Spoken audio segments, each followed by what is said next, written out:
La vie des quartiers populaires, elle est profondément ouvrière. Elle est profondément une part intégrante de l'histoire de la lutte de classe. Les gens, ils ont besoin de radicalité en vrai. La radicalité, elle est exprimée par l'extrême droite aujourd'hui, tu vois. Moi, je me rappelle d'une vidéo, ils font de l'ASMR. L'ASMR pour voter NFP. Si c'est ça qui va affronter le fascisme, c'est du foutage de gueule. Il y en a plein aussi qui se disent « Ah frère, personne ne va condamner pour un tweet, tu vois. Ouais. » Méfiez-vous.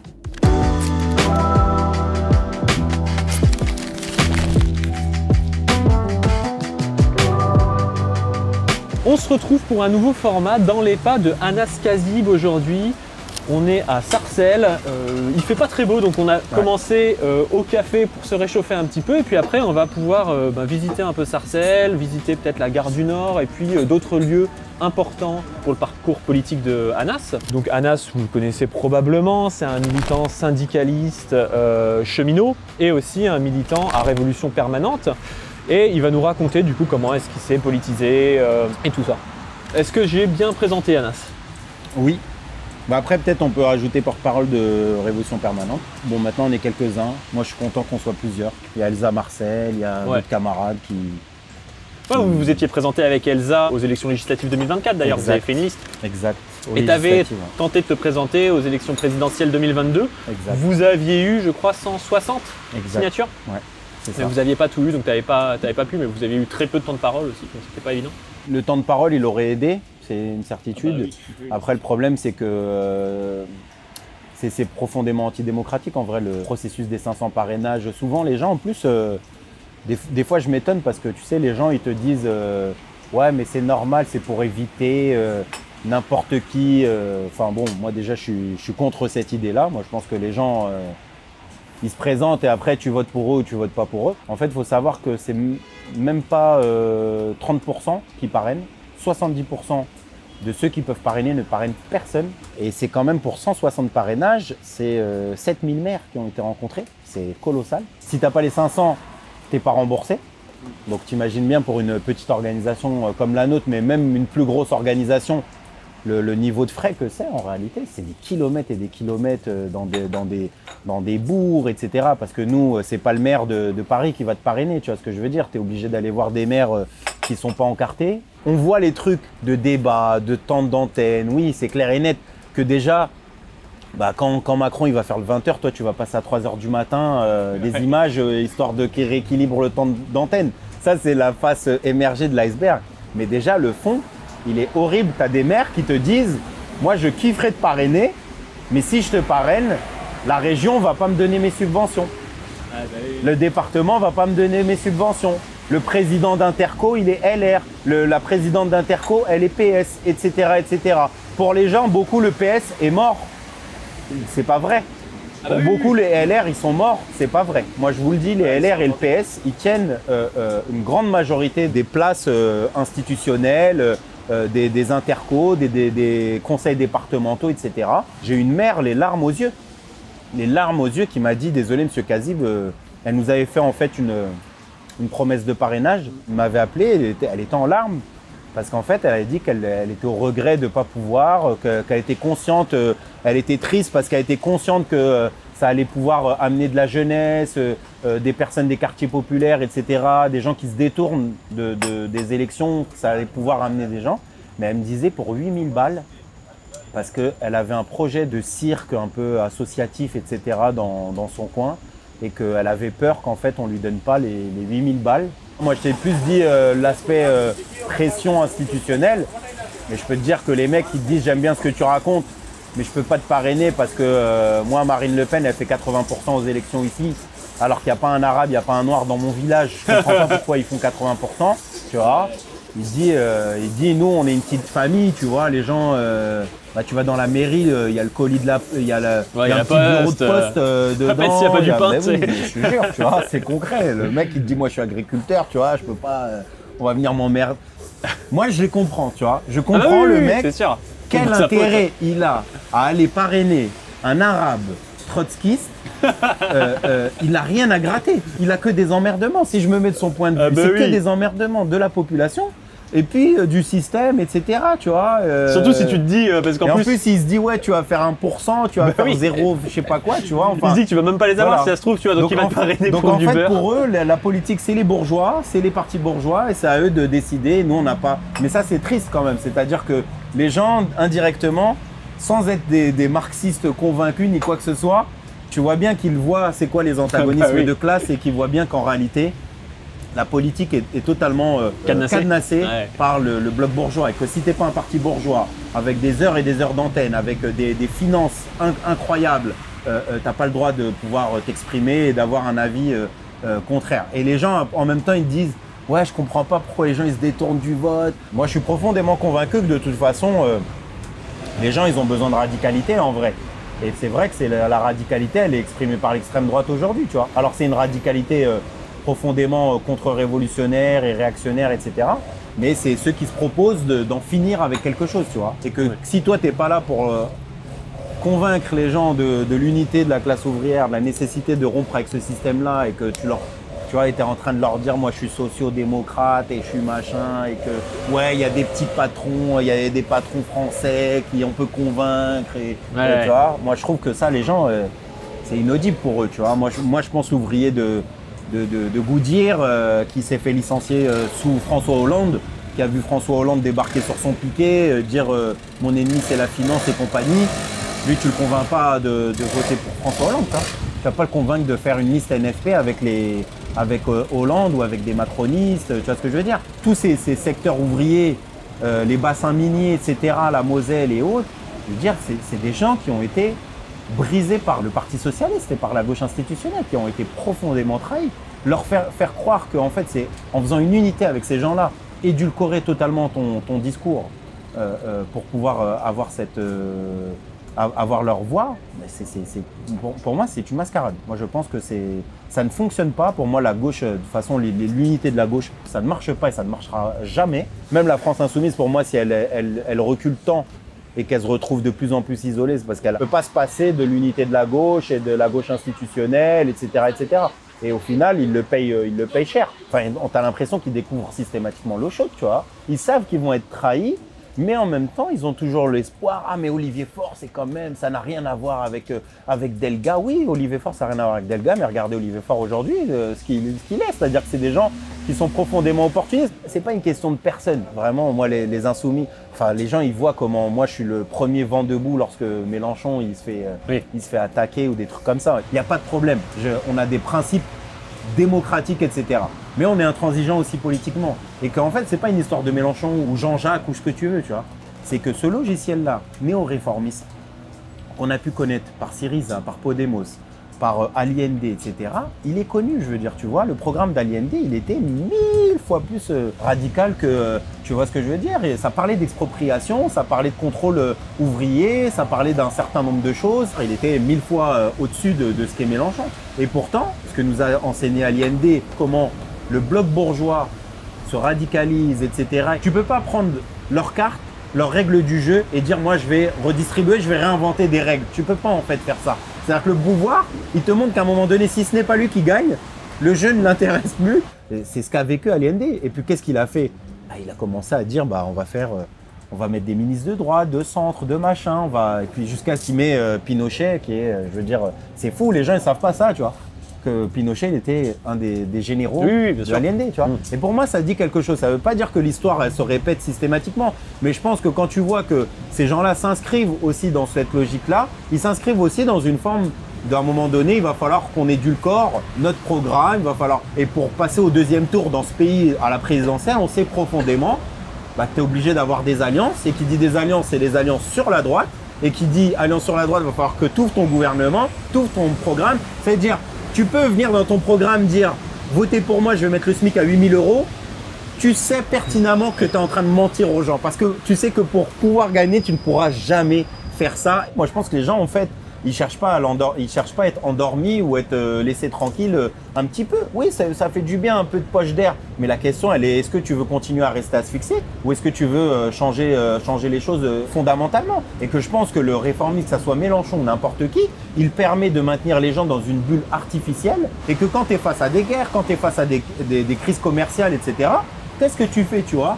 Et les gens, ils finissent systématiquement par capituler. Nous, en tant que militants révolutionnaires, si on veut une rupture profonde, on sait très bien que le réformisme est un adversaire. C'est pas juste on va être mieux. Non, c'est un adversaire politique. Parce que le but du réformisme, c'est pas l'État ouvrier, c'est pas l'émancipation, c'est pas la rupture même avec le système capitaliste. C'est la gestion, la collaboration avec le système, en pensant que tu peux, bon an, mal an, de manière graduelle, changer les choses. Penser que tu peux réformer Bernard Arnault, Bolloré, etc., parce que tu vas mettre quelques lois, je pense que c'est totalement faux. Tu vois ce que je veux dire? Et ça a toujours été faux. Et l'histoire d'Allende, c'était ça. Il a voulu faire, et puis à un moment donné, le système, quand il te dit « Ah, toi, tu veux nous niquer maintenant ?»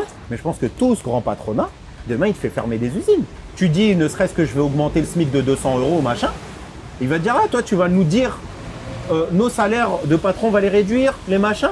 Bah viens par là, on va aller fermer des usines et tu vas l'expliquer à tous les ouvriers qui ont voté pour toi que maintenant ils sont au chômage à cause de toi parce que tu nous as asphyxiés, etc.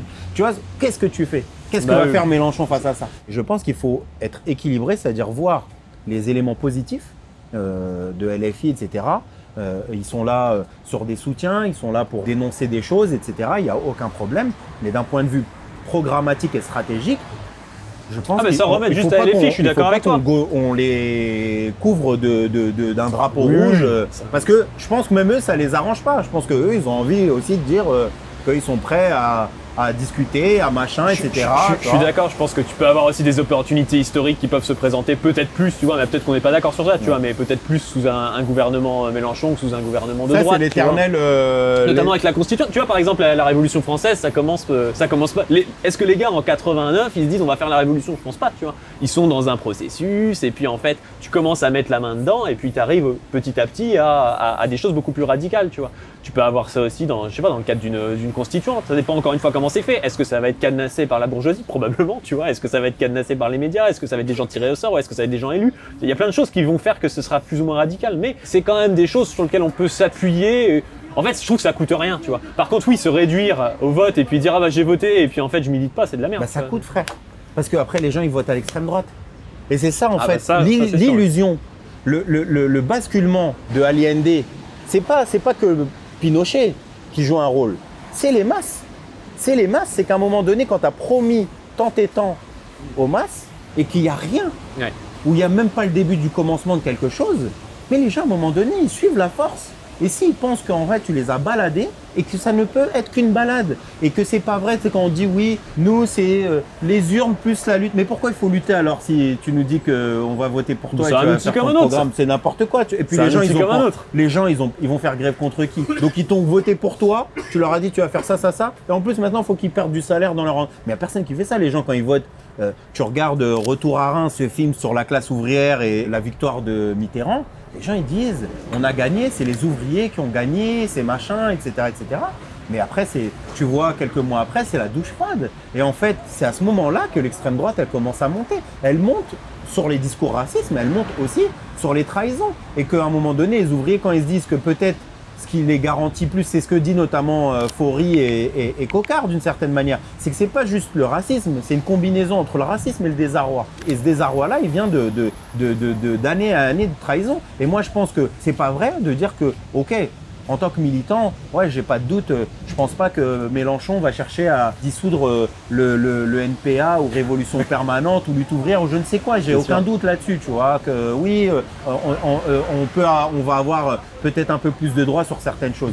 Mais concrètement, sur le fond de ce qui fait que les gens y votent, c'est-à-dire leurs conditions matérielles, de vie, d'existence, etc., la question de la situation internationale, des guerres, etc., là-dessus, sur ça, je veux dire, c'est pas vrai que les choses elles vont changer, tu vois ce que je veux dire. Ça n'a jamais existé. C'est pour moi c'est ça où le truc qu'on oublie, c'est que c'est pas juste se dire c'est calme, c'est que ça coûte cher. Parce que tu as dit un truc qui pour moi est avec lequel je partage pas, parce que c'est de dire que ça ne coûte rien. Moi je pense qu'au contraire, si Trump est passé, c'est parce qu'il y avait Biden. Pour moi, la victoire de Trump, elle est le fruit et le résultat à 100% de Biden. Tu vois ce que je veux dire? C'est-à-dire que d'une part, il n'a pas fait reculer les secteurs les plus suprémacistes extrême droite, Mais pire encore, il a aliéné une couche importante. T'es un peu dur avec Mélenchon, c'est pas Biden non plus, mais oui. Non, c'est pas Biden, mais je veux dire, c'est la question de, comment dire, oui, du vote utile. Et puis les gens, ils disaient, là, on aurait dû avoir Kamala Harris, regardez ce qu'on a, etc., machin. Oui, mais parce qu'à un moment donné, le mec, il se dit, moi, je peux faire mon beurre maintenant sur ça. Parce que quand tu vois qu'une grande majorité des gens qui ont soutenu la Palestine, ils ont voulu corriger Biden sur son soutien pour voter pour Donald Trump maintenant qu'il veut faire la Riviera du Moyen-Orient, c'est fou, tu vois. Et en fait, pour moi, qu'est-ce qu'on a gagné là-dedans? Peut-être certains ont un peu mieux vécu, ont fait certaines choses pendant 3-4 ans. Mais la réalité, c'est que ça me rappelle Obama, tu vois. Moi, je me rappelle Obama. Putain, mais les gens, ils criaient dans le métro et tout, mais t'avais l'impression que c'était Malcolm X qui avait... C'était fou, tu vois. Et ben, j'invite les gens qui regarderont cette vidéo à aller regarder un reportage qui s'appelle 13 sur Netflix, sur le 13e amendement, qui montre comment en fait le plus fort taux d'incarcération aux États-Unis, il est sous les démocrates et notamment sous Obama. Il n'y a jamais eu autant de Noirs qui ont été incarcérés que sous Obama. Les accords avec les lobbying de l'armement, des prisons, etc. Enfin, c'est phénoménal comment la loi des 3 coups, Bill Clinton, etc. Tout ça, tu vois. C'est fou, je veux dire, on a interdit des milliers et des milliers de Noirs du droit de vote, tu vois. Et en fait, ça, c'est parce que aussi, les gens, ils ont envie de dire, ah ouais, ok, mais moi, je vais montrer que je suis aussi intransigeant, tu vois. C'est pas parce que je suis de gauche, c'est pas parce que je suis afro-américain ou ceci ou cela que moi, je vais être laxiste. Guantanamo, il avait promis de le fermer, il l'a maintenu. Tu vois, il y a un certain nombre de choses où pour moi, c'est jamais vrai que gauche au pouvoir égale accalmie, recul de l'extrême droite, etc. Ouais. Bon. On va chez WAM? Ouais. Allez, let's go.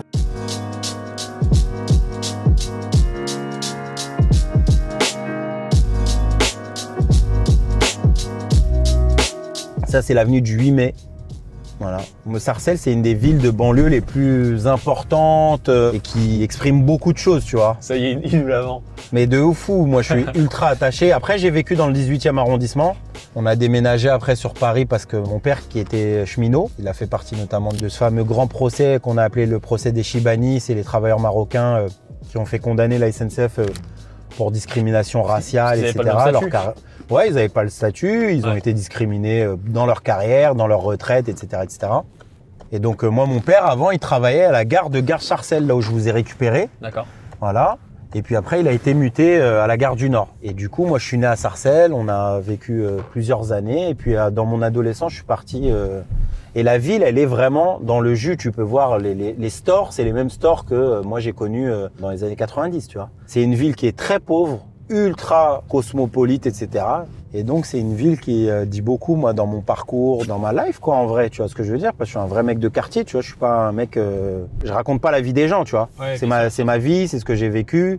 On va le voir ensemble. Et puis, Sarcelles, c'est aussi... il y en a, la nouvelle génération, par exemple, elle connaît le Sherman, We Hustle, que je salue, qui est un frérot de Sarcelles.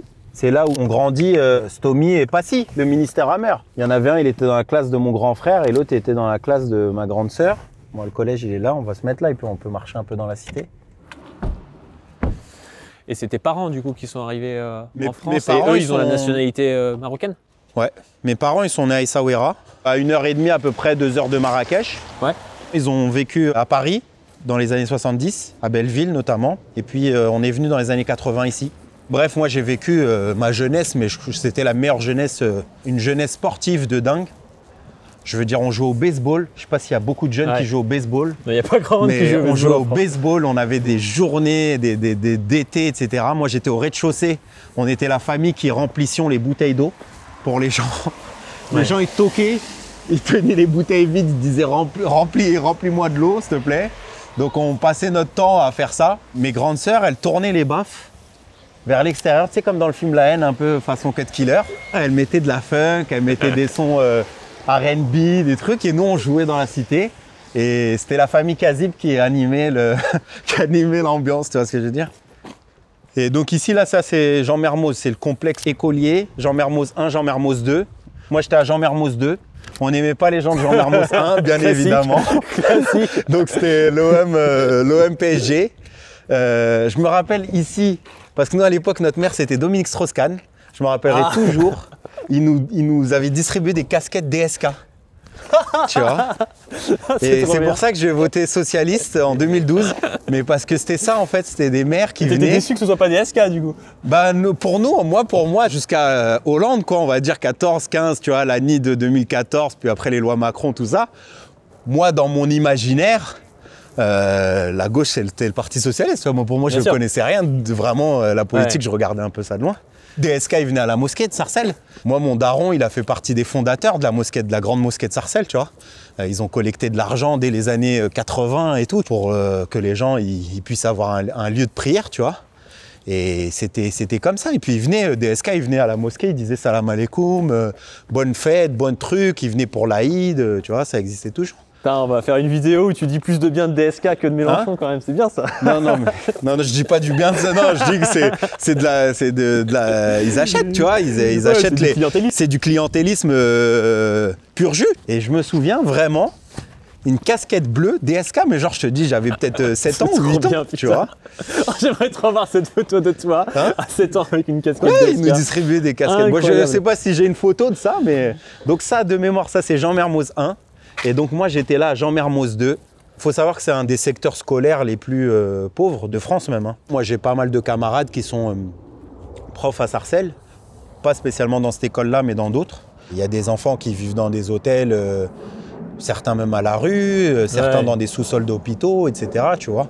Même tu vois la gueule des bâtiments. Ça vraiment c'est des fenêtres qui ont 30 piges. Les volets en bois là, tu vois le vieux bois que c'est.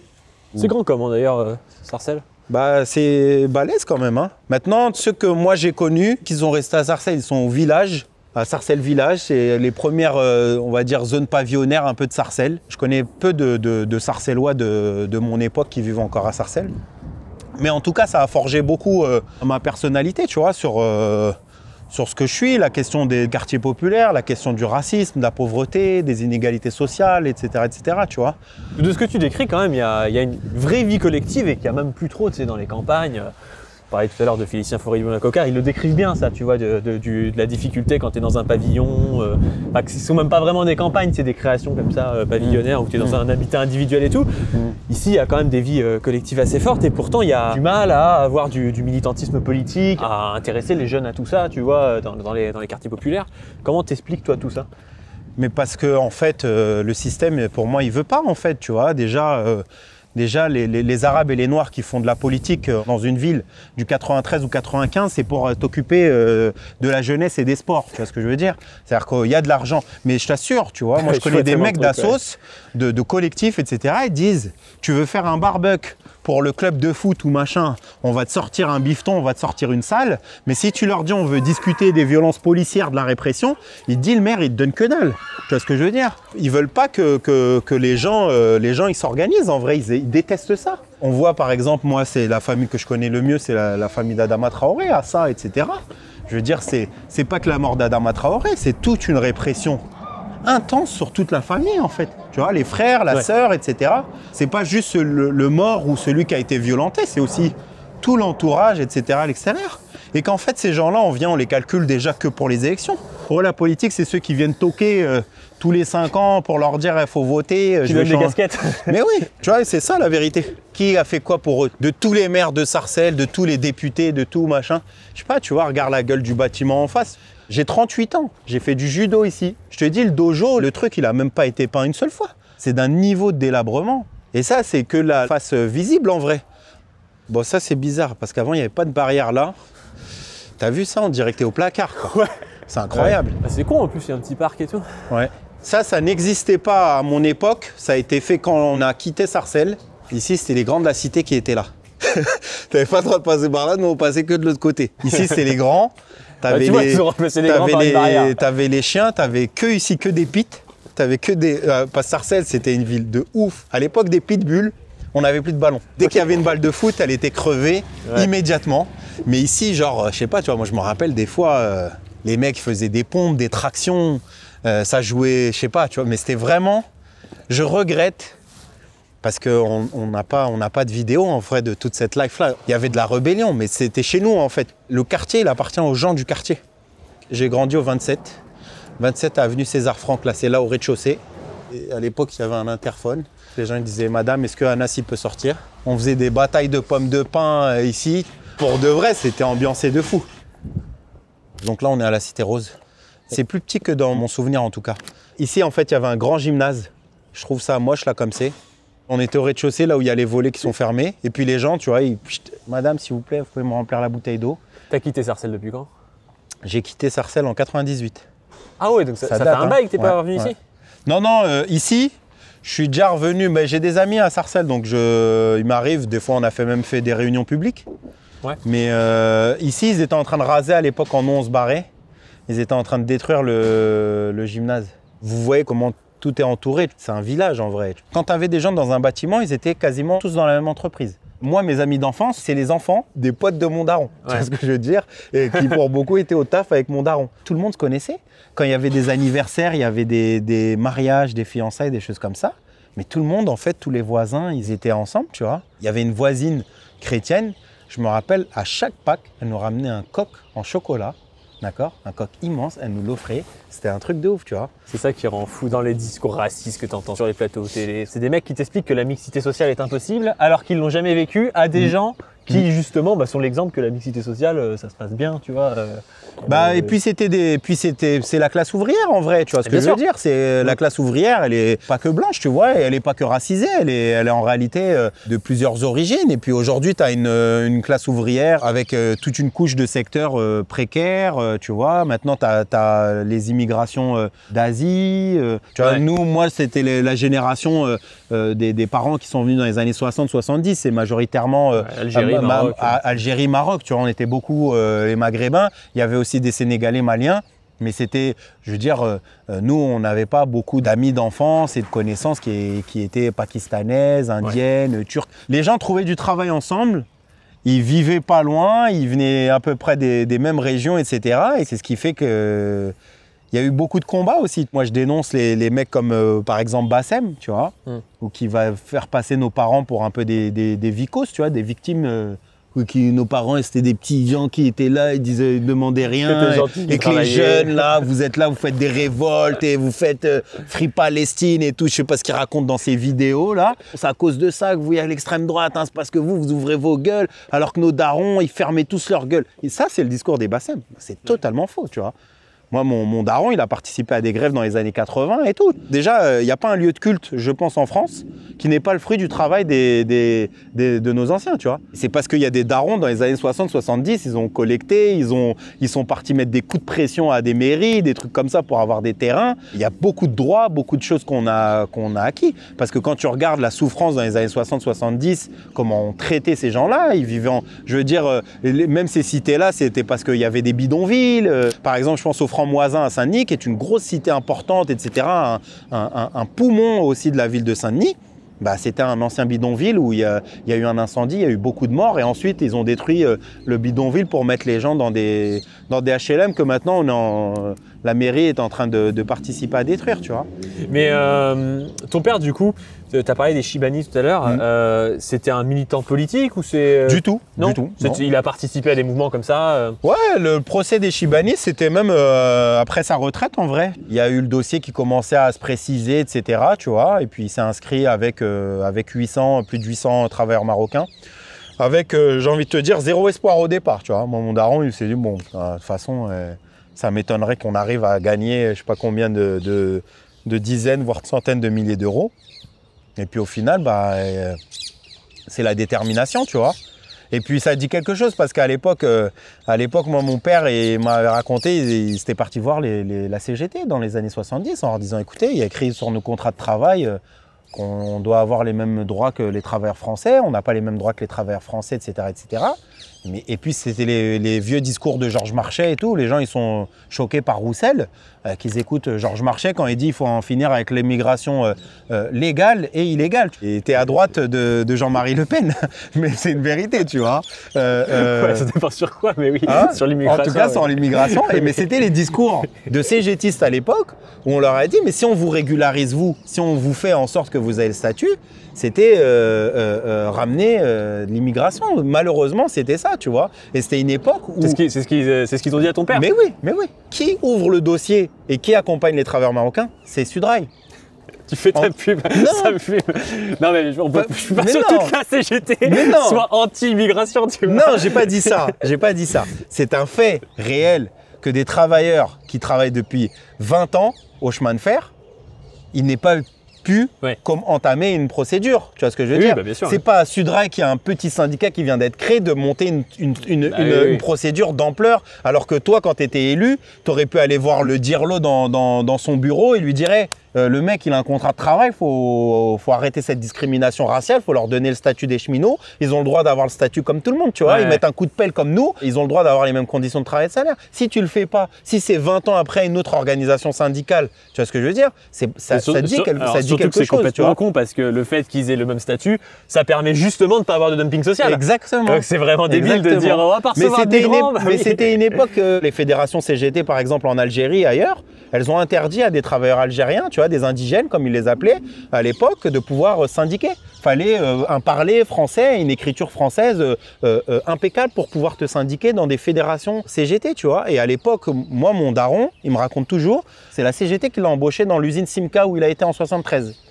Et dans l'embauche, en fait… Il était à Simca avant d'être… Il était à Simca. Ouais. Il est resté 1 an et demi à Simca. Et il était au Maroc avant d'être à Simca, il est venu pour aller à Simca. Voilà. Okay. Bah, si tu veux même tout savoir, mon père à la base, il devait aller à Oxford. D'accord. Ça se trouve, je devais même pas exister, tu vois. Enfin, mon père devait aller à Oxford en Angleterre. Okay. Il avait un plan pour faire du nettoyage dans un lycée à Oxford. Et au final, il s'est retrouvé en France parce qu'un pote à lui a flippé au dernier moment. Il n'est jamais venu finalement en France, ce gars-là. Et c'était lui qui devait monter dans le bus pour aller en France. Et finalement, c'est mon père il a dit à mon père, prends ma place, etc. Va à ma place et autres.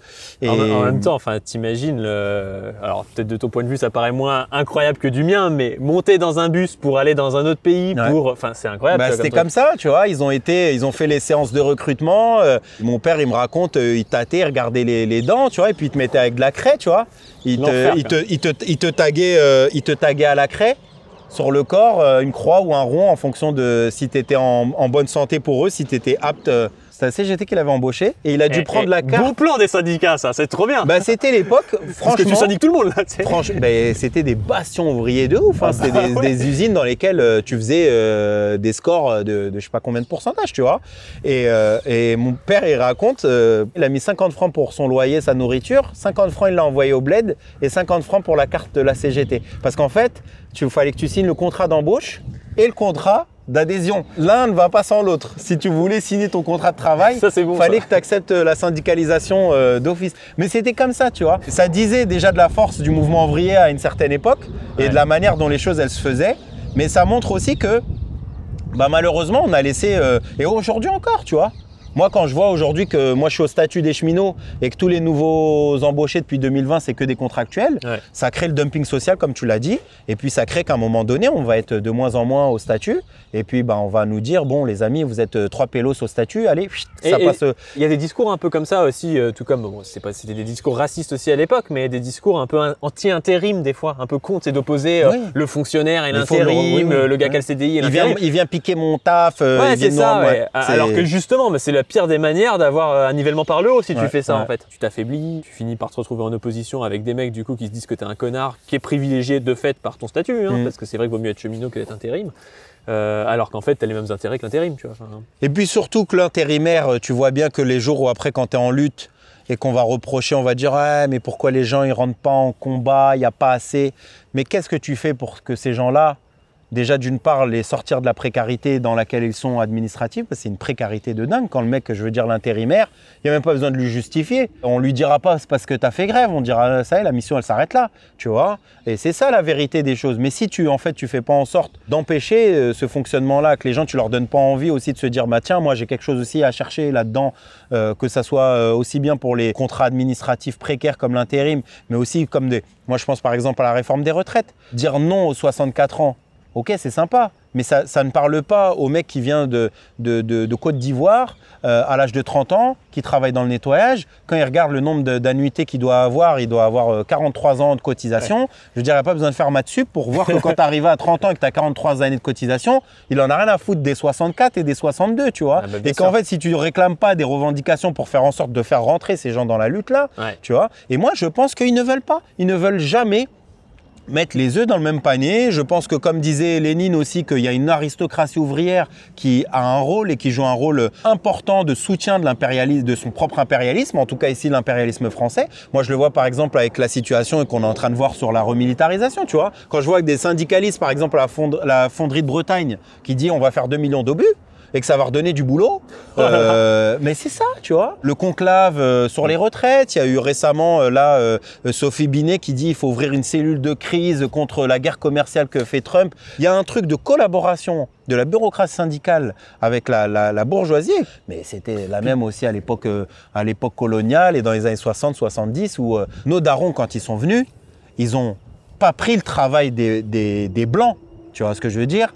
Ils ont travaillé et ils ont permis une ascension aussi hiérarchique des travailleurs blancs. Ça, c'est une réalité, tu vois. Ah bah c'est sûr. C'est quand l'ouvrier marocain, il était, je sais pas quoi, à la soudure ou à la carrosserie ou à la manutention, l'autre, il devenait chef de file, de rang, de quelque chose, tu vois. Il est devenu contre-maître. Regarde les chantiers, ceux qui ont le marteau-piqueur, c'est les Noirs et les Arabes qui sont à la pioche, tu vois. Et puis celui qui conduit le tracto qui est assis ou bien celui qui regarde au loin le chantier et qui prend des mesures, généralement, c'est un travailleur, un ouvrier blanc, tu vois. Et à la RATP, les machinistes, à notre époque, dans les années 80-90, ils étaient majoritairement blancs. Les blancs, après, quand ils ont quitté le bus, ils sont devenus maîtrises, ils ont conduit les métros. Tu vois ce que je veux dire? C'est-à-dire que ça… Et de la même manière, la colonisation, à l'époque, elle a servi à ça aussi. Quand toi, tu as une prime, tu as un 13e mois, un 14e mois ou ce que tu veux ou machin, mais c'est parce qu'ils le savent ça pertinemment. Ils savent que l'impérialisme, il a aussi servi à coopter une partie du mouvement ouvrier à travers la bureaucratie syndicale qui voit un intérêt aujourd'hui. Et les grandes guerres, c'était ça, le choix entre les crédits de guerre, de soutenir les crédits de guerre. La première scission de la CGT entre la CGTE et CGTSR, elle s'est faite là-dessus.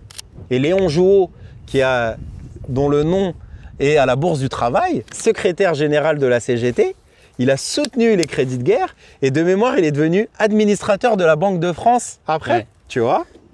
C'est phénoménal, c'est-à-dire que des mecs qui ont un rôle dirigeant dans le mouvement ouvrier, dans des moments de crise aiguë, finissent par jouer des rôles de collaboration et ils offrent en fait le prolétariat en fait à la bourgeoisie. Ça, c'est aussi notre histoire, tu vois. Si on est là et si on est là aussi à Sarcelles et si moi, mes parents ont été colonisés par la France, ils ont dû quitter leur pays, leur famille, tu vois ce que je veux dire. Mon père, c'était l'aîné. Il a laissé tous ses frères et sœurs. Il a pris que son petit frère de 10 ans qu'il a ramené avec lui, tu vois. Les gens, ils disent t'es 0% français, t'es machin, etc., remigration, des choses comme ça que je peux voir, tu vois. Mais c'est pas ma famille qui est attachée à la France. C'est la France qui est attachée à la famille Kazib, tu vois. Moi, mon grand-père, c'est un blessé de la Seconde Guerre mondiale. Il est mort dans les années 60. Il a eu un impact d'obus qui est resté bloqué à ce niveau-là, là, au niveau de la… Mon père, il me disait entre le haut de la fesse gauche et le bas du dos. Ouais. Morceau de métal qui est resté d'une explosion, qui lui donnait des douleurs atroces.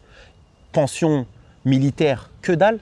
Ils sont venus déjà de force, mais ils sont venus quand même, faut pas l'oublier, sauver les gens de la barbarie qu'a été le nazisme.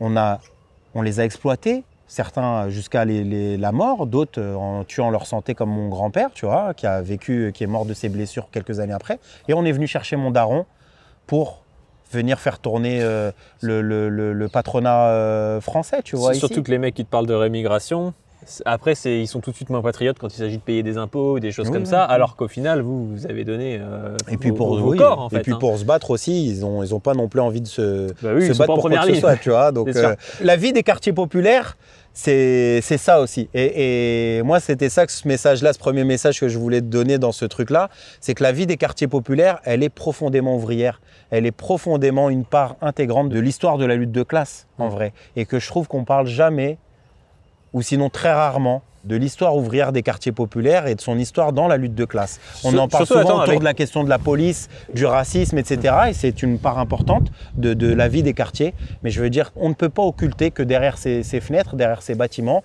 il y a des hommes et des femmes de ménage, des agents de sécurité, des maçons, des plombiers, peut-être des cadres ou ce que tu veux, mais il y a des gens qui font tourner la machine, l'appareil productif. Regarde comment on les laisse dans des bâtiments de merde, quoi, tu vois aussi. Bon bah c'était mon Tchex d'enfance, voilà. Ah bah c'était nickel hein. Mais c'est apaisant, tu vois, c'est un village quoi, tu vois ce que je veux dire, c'est vraiment marchand de glace, il venait là, on l'entendait, comment on courait mec. Les magnums, je me rappelle, 3 francs, les magnums, on tapait s'il te plaît, donne-moi une pièce. On léchait le magnum vite, tu vois, on faisait ça. Non, ça y est, j'ai léché. Et les mecs, ils te disaient, donne, même si t'as léché, donne. Et tout, mais ça, c'était des moments. Ça, aujourd'hui, tu vois, il y a, tu vois, moi. Discours nostalgique, tu sais. Mais de fou. Moi, je salue tous les mecs de Sarcelles ceux qui se rappellent du marchand de glace, c'était quelque chose, hein. Mais mec, on se battait, tu sais, on mettait des balayettes aux mecs pour aller arriver devant le premier au marchand de glace, tu vois. Et tout le monde, et des fois le bâtard il venait à 22 h et tout, tu vois. Il y a une vidéo d'ailleurs trop marrante qui m'a. Tu sais, le mec qui dit ouais chef, c'est une heure pour arriver. C'est incroyable, franchement c'est incroyable. Hey chef. Mais c'est quelle heure ça pour arriver? Le soleil il est parti depuis. Le mec il arrive à 21 h 30, mais moi je me rappelle, des fois il faisait nuit, le mec il arrivait, mais en fait il était tellement assailli partout, dans tous les quartiers, tu vois. Mais tu vois ce qui fait, je pense que c'était vivant aussi, c'est qu'il y a, enfin il y avait je pense beaucoup d'enfants et je pense qu'il y en a toujours aussi pas mal, tu vois, et ça permet d'avoir une vie sociale qui est vachement différente que dans des endroits où, bah, c'est vrai qu'à la campagne des fois ça se meurt aussi, tu vois, où tu as des moyennes d'âge de 55-60 ans, c'est pas pareil. Et puis ouais, et puis même dans des villes, je me suis fait chier à Paris moi, tu vois. Je sortais peu. T'étais dans le 18e, c'est ça? Ouais, dans le 18e, vers Port-de-la-Chapelle, entre Port-de-la-Chapelle et Marx-Dormois.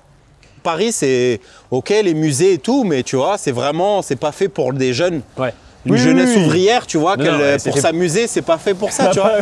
Ok, il y a un toboggan et tout, mais je sais pas, tu vois. Quand je te dis, nous ici, on faisait des matchs de baseball, c'est dommage parce qu'ils ont vraiment rasé, ils ont rajouté d'autres trucs. Mais il y avait un grand terrain en béton, avec des paniers, etc., où on jouait au foot, on faisait du basket et tout, ça faisait 1000 sports, tu vois. Genre, on avait même un filet, on jouait au volleyball. Ouais. Tu vois, t'imagines, toi, une cité qui joue au volleyball, et ben, il y avait plein de trucs comme ça, tu vois. Et on était méga dans plein de trucs. Quand je suis arrivé, c'était la douche froide, je suis garé là à gauche. Alors oui, après, ça m'a fait mes jeunesses plus tard, vers 18-19 ans, où je commençais à aller en boîte. Parce que du coup, Paris, c'était mieux si tu voulais sortir, les cinés, les machins. Ici, tu vois bien, il n'y a rien, quoi. Je regrette rien. Parce qu'en vrai, je pense que j'aurais pas eu 1/1000 de la vie que j'ai là. Et tu vois, je suis heureux, quoi. Pour moi, une des plus belles rencontres de ma vie, c'est le militantisme. D'avoir un but, tu vois, de comprendre, de s'être éveillé. Oui. Mais c'était l'impression que c'est une deuxième naissance, vraiment. Je dis pas ça en mode fanat zinzin, mais comment c'est un bonheur de voir que toutes les choses qu'on perçoit, que tout le monde perçoit, de commencer à mettre des mots et une lecture politique des choses, tu vois. C'est quoi la lutte de classe? C'est quoi les antagonismes de classe? C'est quoi l'état bourgeois? On n'a pas les termes. Moi, même pour te dire, la première fois que les camarades m'ont dit prolétaire, tu sais, moi je leur ai dit modestement, c'est quoi prolétaire? Parce que j'ai jamais entendu ce terme-là, tu vois. Oui. Je disais, c'est quoi prolétaire? Mais je savais même pas qui était Karl Marx. Comme je dis souvent, je disais Trotsky. Moi, je connaissais Lénine, Trotsky, Staline, là, une demi-page dans les livres de Fernand Nathan en 3e, tu vois, pour brevet des collèges, brevet blanc. Mais genre, je savais même pas c'était quoi le trotskisme, mais je savais même pas que tout ça existait.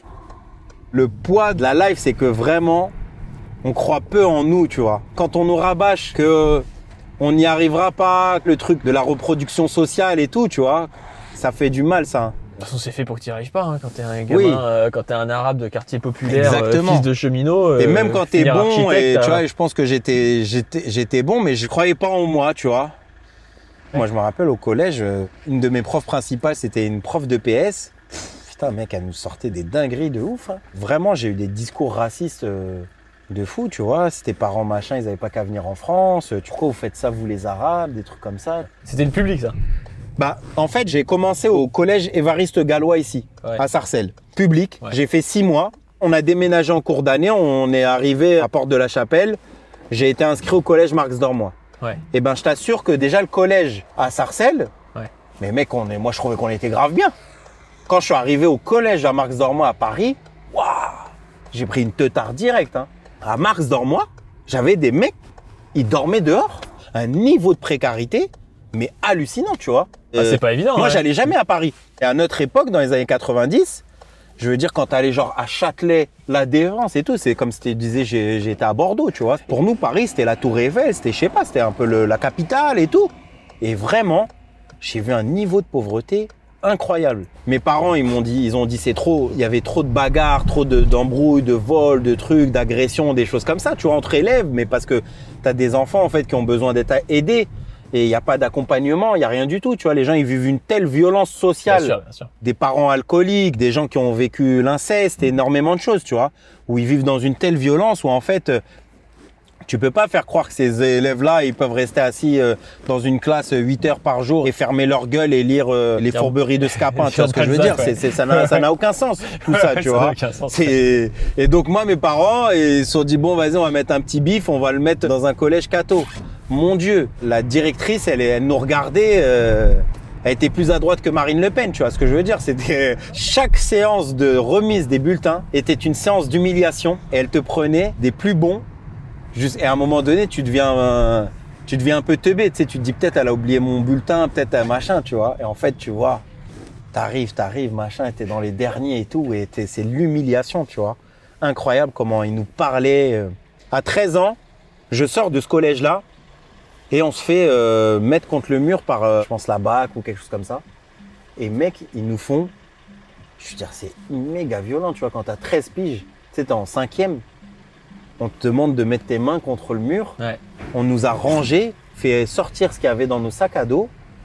Et moi, je me rappellerai toujours, il y a un camarade de classe, le keuf, il lui a dit « Je t'ai dit de vider ton sac à dos ». Il a pris son sac, il a fait comme ça, il a jeté le sac. Et il pleurait, tu vois. Et ça m'a marqué au fer rouge, tu vois ce que je veux dire. Je sais pas si les gens comprennent c'est quoi ce niveau de violence. Quand tu as un petit Robin, un petit Renoir, t'es en 5e, tu sors du collège, il y a rien. Et que tu vois en fait, ça veut dire quoi?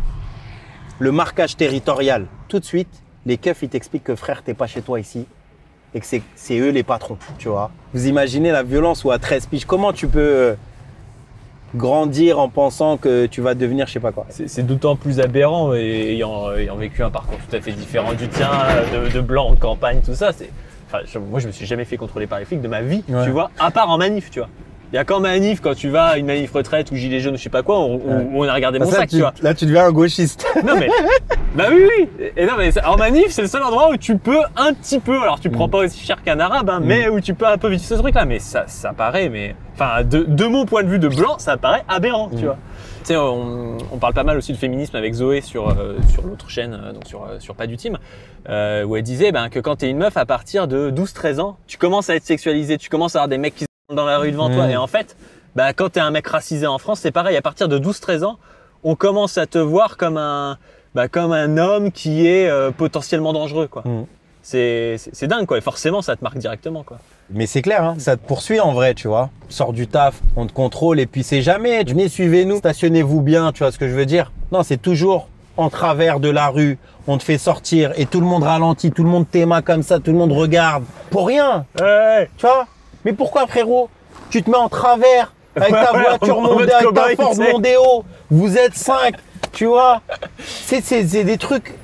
Ça fait penser, tu sais, à Nordine et Meryl. Genre, je connais pas. Tu connais pas? En gros, c'est Nordine, qui est un arabe, hein, qui ramène sa meuf à 2h du matin, je sais pas où ils étaient, au resto, je sais pas quoi, sa meuf elle est enceinte. Et puis là, il y a des gars qui sont en civil, qui viennent à sa fenêtre et qui commencent à lui dire de sortir de la voiture, de montrer les papiers. Sauf qu'en fait, ils ont pas de brassard, ils ont rien. Tu vois. Donc le mec, il prend peur, il se dit c'est bizarre, c'est des mecs qui veulent me prendre ma caisse. Il redémarre. Et là, en fait, c'est des mecs de la BAC. Ah oui, Nordine qui s'est fait tirer dessus. Ah oui, pardon. Qui lui tire dessus, genre 10 balles, tu vois. Oui. Et là, tu te dis, mais c'est dans quel monde tu vis, tu vois. Et qui prend après de la prison en plus. Et après, il prend lui-même de la prison pour être reparti. Ouais. Et sa meuf enceinte, Enfin, derrière, mais c'est fou, tu vois, comme histoire. Et le gars, il a fini dans le coma et tout. Vraiment, c'est aberrant quand t'as jamais vécu cette violence policière. En fait, quand t'es privilégié, tu le vois pas. C'est un peu ça qui est... c'est qu'il faut vraiment passer par soit avoir des gens, des amis, des camarades qui t'en parlent, soit avoir une expérience peut-être militante où tu peux avec les gilets jaunes. Voilà, les gilets jaunes. Les gilets jaunes, tu ne le vis pas, ce truc-là, au début, ils disaient la police avec nous, hein, parce que les gens, la plupart, ils venaient dans des secteurs... comme on dit, cette France périphérique, la plupart, soit ils ont un cousin, un neveu qui est gendarme, qui a fait l'armée, qui a fait machin. Pour eux, c'était plutôt naturel que la police, elle se joigne à cette colère-là, etc. Et puis, ils ont compris, ça voulait dire quoi, une institution coercitive, tu vois. Et qu'aujourd'hui, les gilets jaunes, moi, je me rappellerai toujours une histoire que je raconte souvent, mais on faisait un live à l'époque sur Révolution Permanente et une gilet jaune qui venait de Soissons, elle disait, avant, j'étais raciste. Elle disait parce qu'avant je regardais les reportages, etc. Dans les quartiers et elle dit j'étais raciste, tout ça. Alors que je connaissais pas grand chose. Elle dit quand je vois ce qu'ils font aux gilets jaunes en plein après-midi avenue des Champs-Élysées, elle me disait j'ose même pas imaginer ce qu'ils font dans les quartiers populaires à 3h du matin, tu vois. Elle a appris comment l'expérience dans la lutte de classe, elle forge aussi et elle fait apprendre. Mais bref, les violences policières, c'est aussi ça. J'ai jamais été violenté directement, moi. Après, c'est une violence de se faire humilier, de se faire contrôler, palper en plein milieu de la rue. Une fois je sors du taf, moi je me suis dit peut-être j'ai cramé la Prio ou un truc comme ça. C'est à vous la voiture, nanana, parce qu'on cherche des véhicules volés comme ça, qui a ce modèle-là, et nanana. Et puis le mec il commence à te faire sortir le pneu, il commence à se mettre sous le châssis, sous je sais pas quoi, tu vois ce que je veux dire. Après, qu'est-ce qu'il fait le mec? Parce que tout ça c'était que du bluff. Le fait d'être une personnalité publique et d'être reconnu dans la rue et tout par beaucoup, fait que tu commences à capter quand les gens ils te connaissent. Et moi, j'avais capté que le keuf savait qui j'étais. Il me dit, mais toi, je t'ai déjà contrôlé.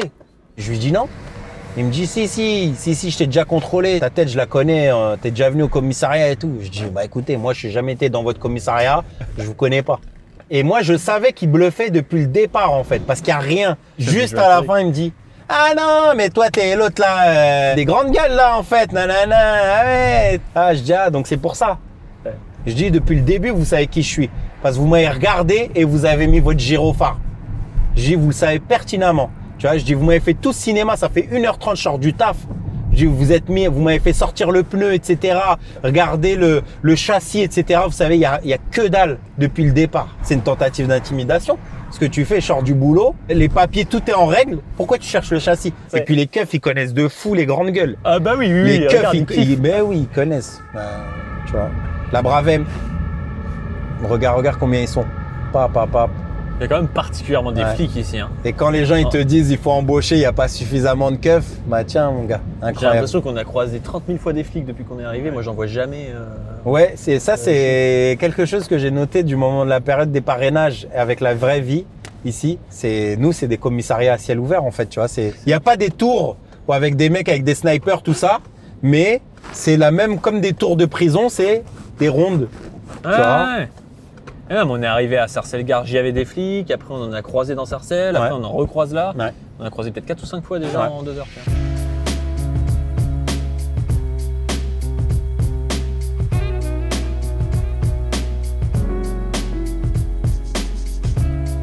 Donc là, on est à Porte de la Chapelle. Là, c'est le bâtiment où je suis venu après Sarcelles.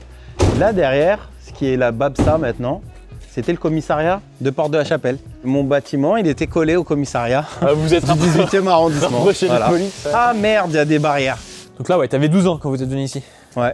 La vie en banlieue, pour moi, quand t'es un jeune, elle est incomparable, tu vois. Et puis tu viens, c'est pas la même... c'est plus froid, tu vois. Tu connais pas les gens des bâtiments d'en face, des tours d'en face. Et ici, c'était beaucoup l'époque de la police de proximité. Ouais. On était entouré de keufs. Il y a un gymnase pas loin, du coup, on jouait au gymnase et les activités, c'était les keufs. Et puis le mec qui te ramenait le ballon, c'était un keuf. C'était un truc de ouf, tu sais, tu disais, mais c'est quoi cette life, tu vois.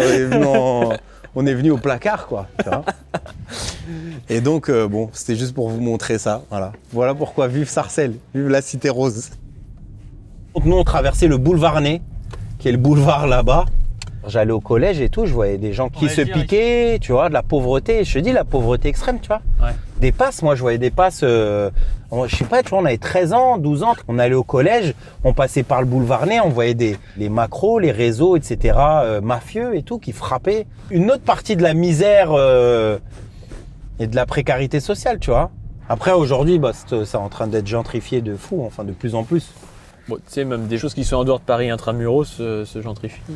J'ai un pote qui habite à Créteil. Créteil, c'est pas la zone. Quand t'es d'extérieur de province et tout, moi j'avais l'impression que Créteil c'était la zone, que des mecs à capuche avec Bah des... déjà maintenant, partout où il y a une station de métro, ils veulent faire en sorte de pousser le plus possible les gens les plus précaires loin des transports, tu vois. Après, il y a un antagonisme de fou dans le 18e, c'est que toute cette zone nord du 18e, elle est populaire maintenant et tu vas voir la gentrif. Là, à partir de là, maintenant. On fait une analyse marxiste concrète du C'est fou. terrain. Regarde même les chaises et tout, les terrasses, là, tout ça, là. Tu viens à 17h quand il y a un bon petit rayon de soleil, il y a une gentrif de dingue de gens qui, je veux dire... Mais c'est parce que ces gens-là peuvent plus habiter en centre-ville, parce que c'est trop cher aussi. Tu sais, ça me rappelle les sketchs, là, tu sais, sur le mec qui ouvre un kebab écolo. Ouais, c'est ça, ouais. Un kebab à 35 €. Parce qu'en même temps, ouais, peut-être c'est un peu plus cher le cœur de Paris. Ah bah c'est sûr. Il y a aussi de ça. Mais je veux dire, c'est pas une volonté des gens de venir habiter dans le 18e pour gentrifier, tu vois. Mais je t'assure, la population, elle a méga changé. Hein. Anas dénonce le remplacement. Ouais, le remplacement par des petits bourgeois. Par des petits bourgeois. Saint-Denis, c'est incroyable aussi, Saint-Denis. La politique du maire PS à Notin, la police municipale, il l'a armée, il a rajouté des caméras de surveillance de partout. Il a même créé une petite milice de mecs qui sont des soi-disant agents de sécu, mais qui jouent le rôle de Condé. Et qui en fait, dès que t'as une pauvre daronne qui pose 2 bouteilles de bissap par terre pour essayer de remplir son frigo, tu vois, le mec il arrive, lève-toi, dégage de là, tu vois ce que je veux dire, c'est fou.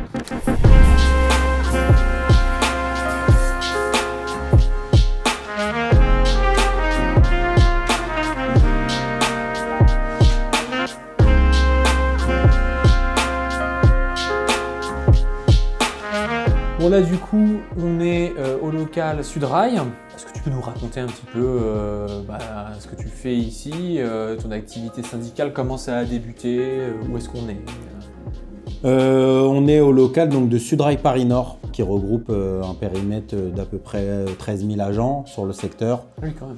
Voilà, en gros c'est tout le nord parisien. Et c'est un syndicat qui est composé avec des sections syndicales métiers. Les conducteurs, les contrôleurs, les agents du matériel, d'entretien du matériel. Et moi, je suis l'animateur de la section réseau, donc qui regroupe les agents de l'aiguillage, les agents circulation, ce qui est mon métier, parce que moi, je suis aiguilleur de train sur le triage du Bourget. Et dans la section réseau, on a aussi toute une partie, ce qu'on appelle les agents de l'équipement. C'est les agents en voie, les agents en service électrique, etc. Je suis militant ici depuis 2014 maintenant, ça va faire 11 ans. C'est ton premier militantisme en fait, le syndicalisme. Tu viens du syndicalisme. Ouais. À la base, je me suis retrouvé chez Sudrail parce que j'avais vécu une injustice en interne. En fait, moi, j'étais rentré pour être maîtrise. Enfin, je suis maîtrise aujourd'hui, mais maîtrise ce qu'on appelle aujourd'hui les classes 5. En fait, il y a des formes de classification, si tu préfères. C'est comme dans la fonction publique ou dans certains métiers. Tu évolues soit par l'ancienneté, soit par des examens. C'est-à-dire qu'en gros, en passant un examen dès l'embauche, tu arrives à une classe qui est rémunératrice. C'est de l'oseille, voilà. Okay. Il y a eu un souci dans l'examen. En fait, il y avait un problème sur les copies qui nous avaient été transmises, avaient mélangé 2 examens. Et puis dès qu'on a dénoncé un peu ce truc-là, tu vois, en disant comment ça se fait que nous, on en pâtissait de ce problème-là qui n'est pas de notre ressort, mais qui est du ressort de la direction, et j'ai eu à faire face dès le départ à la répression patronale à SNCF, tu vois. Ouais. Je me suis dit, c'est dingue, on est dans notre bon droit et tout, pourquoi on a des demandes d'explication, pourquoi on a des entretiens disciplinaires pour un truc qu'on n'a rien à voir, on demande juste pourquoi la copie, c'est pas les bonnes, c'était pas ce qui était prévu pour l'examen, tout ça. On m'a sorti de cursus tout de suite d'examen et on a commencé à me dire voilà qu'on va me muter, que je pouvais pas rester sur le triage où j'étais. J'avais un camarade qui était agent de manœuvre au fret, au Bourget, qui était adhérent chez Sudrail et qui m'a dit écoute, ton histoire elle est bizarre, tu vois, qu'ils veulent te déplacer comme ça de force sans ton consentement pour cette histoire-là. En plus, elle me paraît rocambolesque. Il me dit écoute, je vais appeler les mecs de Sud, je vais leur demander s'ils peuvent te contacter. Et donc il y a des camarades de Sudrail Paris Nord de l'époque, en 2014, qui m'ont contacté et qui sont venus me voir directement au poste en me demandant de ramener mon contrat de travail, tout ça. Et puis, ils m'ont expliqué des choses tellement simples, tu vois. Ils m'ont dit, t'as vu, là, il y a une adresse. Je dis, ouais. Ils me disent, ça, c'est ton lieu d'affectation. Donc, pour changer ton lieu d'affectation, c'est une modification substantielle du contrat de travail. Et donc, ça nécessite ton truc. Et donc, ils ne peuvent pas te déplacer comme ils veulent, etc. etc. Je dis, bon, c'est fou parce que j'ai demandé à plusieurs managers, des gens que pourtant je respectais, j'appréciais. Bon, en fait, tu vois que finalement, ils sont du côté du patron et que personne ne t'explique rien. Et donc, ils ont décidé de faire une demande d'audience pour moi, devant la direction. Dès qu'il y a eu la demande d'audience, les portes du paradis se sont ouvertes. J'ai compris c'était quoi la force du syndicalisme dans ce pays. C'est-à-dire que toi, humainement, simple salarié, qui t'exprime dans ton bon droit, tu as le droit à des entretiens disciplinaires. Et dès que tu as une organisation syndicale qui fait une demande d'audience, bah, le directeur de mon secteur, à l'époque, qui quelques jours avant la demande d'audience me disait « Ah non, non, moi tu fais plus partie d'ici, t'es à Amiens, ils t'attendent, machin. » Je dis « Mais attends, vous êtes fous, c'est une caméra cachée, c'est sûr, qu'est-ce que je vais foutre à Amiens ?» Et ben il vient le lendemain de la demande d'audience. Et il me dit « Tu vas être content, Anas, on s'est battu pour que tu puisses rester là, etc. etc. Voilà, on a dit à quel point tu étais un bon élément. » Je dis « C'est bizarre, moi, la dernière fois, tu m'as dit que je n'appartenais plus ici. » Et puis à la fin de sa venue, il me dit « Tu as une demande d'audience, je crois, avec un syndicat, je sais pas, c'est qui, avec qui tu vas déjà? Arrête de me prendre pour un lapin de 6 semaines, frérot. T'es jamais venu dans ce poste-là, c'est la première fois, hein, directeur 2 piges. Je n'ai jamais eu sa gueule, la première fois qu'il vient dans le poste. Il regarde le plafond, il me dit, je peux te voir 2 minutes. Et tu sais, dans ma tête, j'ai dit, waouh, c'est incroyable ça. J'appelle le mec du syndicat. Direct, je dis, ouais, tu sais, il y a le directeur, il me dit, ouais, c'est bon, ils vont me garder, je comprends pas, tu vois. Je dis, moi, je sais pas, ils lèchent le sol devant moi alors qu'ils étaient tous en train de me mettre des coups de pompe avant-hier, tu vois. Et je dis, bon, qu'est-ce qu'on fait? Il me dit, bah écoute, soit on garde l'audience, soit comme tu veux, tu vois. Il dit, mais écoute, s'ils font comme ça, à chaque fois qu'il y a des audiences, ils essayent de squeezer les syndicats. Bah, je dis, moi, par respect pour vous, vas-y, moi, venez, on y va. Et on va devant le directeur d'établissement. Il me dit, ah bon? Mais moi, je ne savais pas tout ça, mais si vous me l'avez dit, je vous aurais validé votre examen et tout. Maintenant, c'est trop tard. Tout. Mais je dis, mais vous m'avez convoqué en entretien disciplinaire. Mais c'est pas vrai. Je dis, on s'est plaint, on a dit que l'examen, il n'était pas bon. Vous m'avez convoqué en entretien disciplinaire. Et là, vous me dites, quand maintenant vous avez bien compris, je méritais de valider le truc. Bref, du coup, je reste au Bourget. Mon poste et tout, rien ne bouge. Bah, les mecs, je leur dis, écoutez... moi, je sais pas qui vous êtes.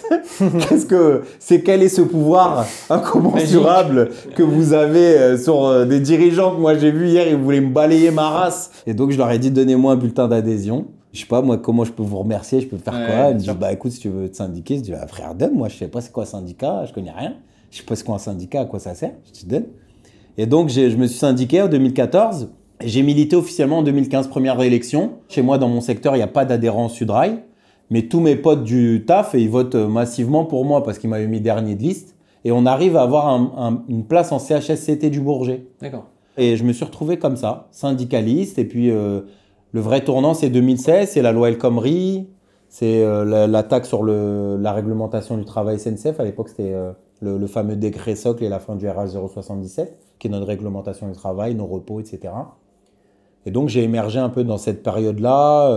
La presse... elle se saisit dès qu'elle voit un gars un peu qui parle et qui harangue un peu les gens et qui, nous, on animait les cortèges, tout ça, les actions. Puis les grandes gueules, ils me repèrent à ce moment-là, quoi. C'était quand le début des grandes gueules, tu dis? Grandes gueules, j'y suis allé en septembre 2018. D'accord. C'était juste avant les Gilets jaunes. Ouais, moi j'ai eu la meilleure période des grandes gueules. Ouais. Le problème, c'est que le Covid est arrivé entre-temps et qu'ils ont flippé du Covid, qui se sont dit, lui, on ne peut pas le laisser sur le plateau... alors que Macron, il dit qu'on est en guerre, tu vois ce que je veux dire. Donc, quand on est en guerre, la première chose, c'est que l'information, elle doit venir que par le même canal. Et puis, ça a permis aussi de casser le mouvement des Gilets jaunes. Au moment du mouvement des Gilets jaunes, moi, ce que j'ai kiffé, c'était que c'était un moment un peu insurrectionnel de la vie, un moment de lutte de classe. Après, il y a eu la bataille de... Puis t'en avais parlé récemment avec tes camarades de RP, je veux dire, vous êtes impliqués dans les Gilets jaunes assez tôt, là où beaucoup de gens à gauche y allaient avec des pincettes en disant que c'était à moitié des fachos. Vous avez senti le coup un peu, quoi. Moi, j'avais critiqué beaucoup le mouvement des Gilets jaunes en amont. Quand ça a commencé à, tu sais, il y avait les Philippot, les Benjamin Cauchy, etc. Tous ces gens-là, là, un peu, même Wauquiez qui avait mis une fois un gilet jaune. Je disais que c'est dangereux ce qui est en train de se préparer. Tu vois, je dis, moi, j'aime pas un truc que l'extrême droite s'approprie autant. Oui, mais de toute façon, il y avait des petits patrons qui disaient qu'ils étaient en 4x4, qu'ils en avaient marre de l'essence et des taxes, tu vois. Il y avait ce côté-là. Ouais. Mais il n'empêche qu'il y avait... Mais dès que ça a démarré, on s'est dit, nous, unanimement, il faut absolument qu'on aille dans ce truc-là. Il se passe quelque chose de fou, tu vois. Alors que les médias, à l'époque... Qu'est-ce qui a fait que vous avez réussi, on va dire, ce coup-là? Parce que c'était quand même pas simple et encore une fois, il y en a beaucoup qui ont fait l'inverse. Bah, qu'est-ce qui fait que nous, on l'a fait? Je pense que c'est notre lecture politique de la situation. Pour moi, le marxisme, c'est une science vivante, en fait. Tu vois ce que je veux dire? C'est un outil vivant pour analyser les situations, les pensées et penser surtout nos interventions. Et être marxiste, c'est pas se tatouer la gueule de Marx sur l'épaule. Tu vois ce que je veux dire? C'est pas ça. C'est qu'est-ce que tu fais de cette pensée? Qu'est-ce que tu fais de cette réflexion pour confluer avec les éléments les plus... avancés, les plus progressistes des masses, quoi, tu vois, de ce qui est en train de se passer. C'est ça que les gens, il faut qu'ils comprennent aussi. Avoir une analyse juste d'un mouvement te demande aussi des actions. C'est toujours plus facile de dire c'est de la merde, c'est machin, comme ça tu te laves les mains. Mais donc tu sers à rien, tu vois. Donc c'est plus facile d'être défaitiste. Les gens ils peuvent pas, les gens nanana. Moi je trouve par exemple un mec comme Philippe Poutou méga défaitiste. Il y a des choses qui sont ultra bien dans Philippe Poutou, tu sais, des fois il a un peu ce phrasé, ce petit piquant et tout. Mais le fond de l'affaire, tu vois ce que je veux dire, hein, d'un point de vue militant et d'action, c'est pas juste de raconter nos vies sur les plateaux télé. Moi j'ai horreur de ça. Moi je veux surtout pas que les gens ils retiennent que Anas c'est le mec juste il tartine des gens à la télé ou les grandes gueules ou trucs. Moi je veux qu'on retienne que je suis un militant révolutionnaire, que je suis pas juste un porte-parole, je suis quelqu'un qui participe à convaincre des ouvriers de rentrer dans le marxisme, de militer, de confluer, de changer la subjectivité des gens. Pour moi, c'est ça notre rôle, tu vois. Il n'est pas juste de monter sur une estrade ou un meeting et derrière un pupitre et de dire des choses, tu vois. Et nous, le mouvement des Gilets jaunes, il avait beaucoup de contradictions.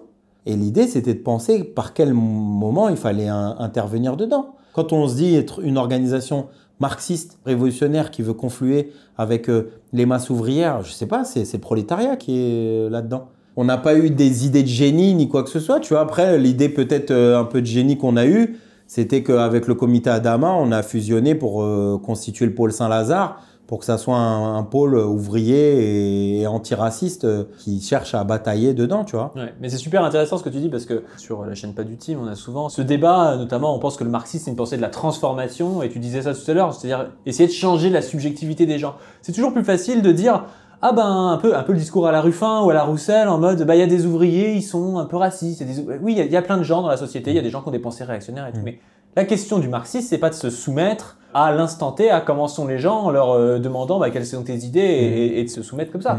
C'est d'essayer de transformer les gens en se disant qu'il y a un potentiel révolutionnaire dans le prolétariat. Et donc ce prolétariat, il est large, il y a des gens plus réacs que d'autres, il y a des gens plus progressistes que d'autres, mais à un moment donné, si toi tu vas pas avec le comité Adama, avec des antiracistes, avec des révolutionnaires, bah tu laisses le champ à l'extrême droite et c'est toujours plus simple d'être à l'extérieur et de se dire bah regardez c'est devenu des FAF ou je sais pas quoi, plutôt que de... Parce que toi tu prenais des risques en faisant ça. Ça aurait été un mouvement de FAF par exemple, ce qui n'était pas le cas, tu vois.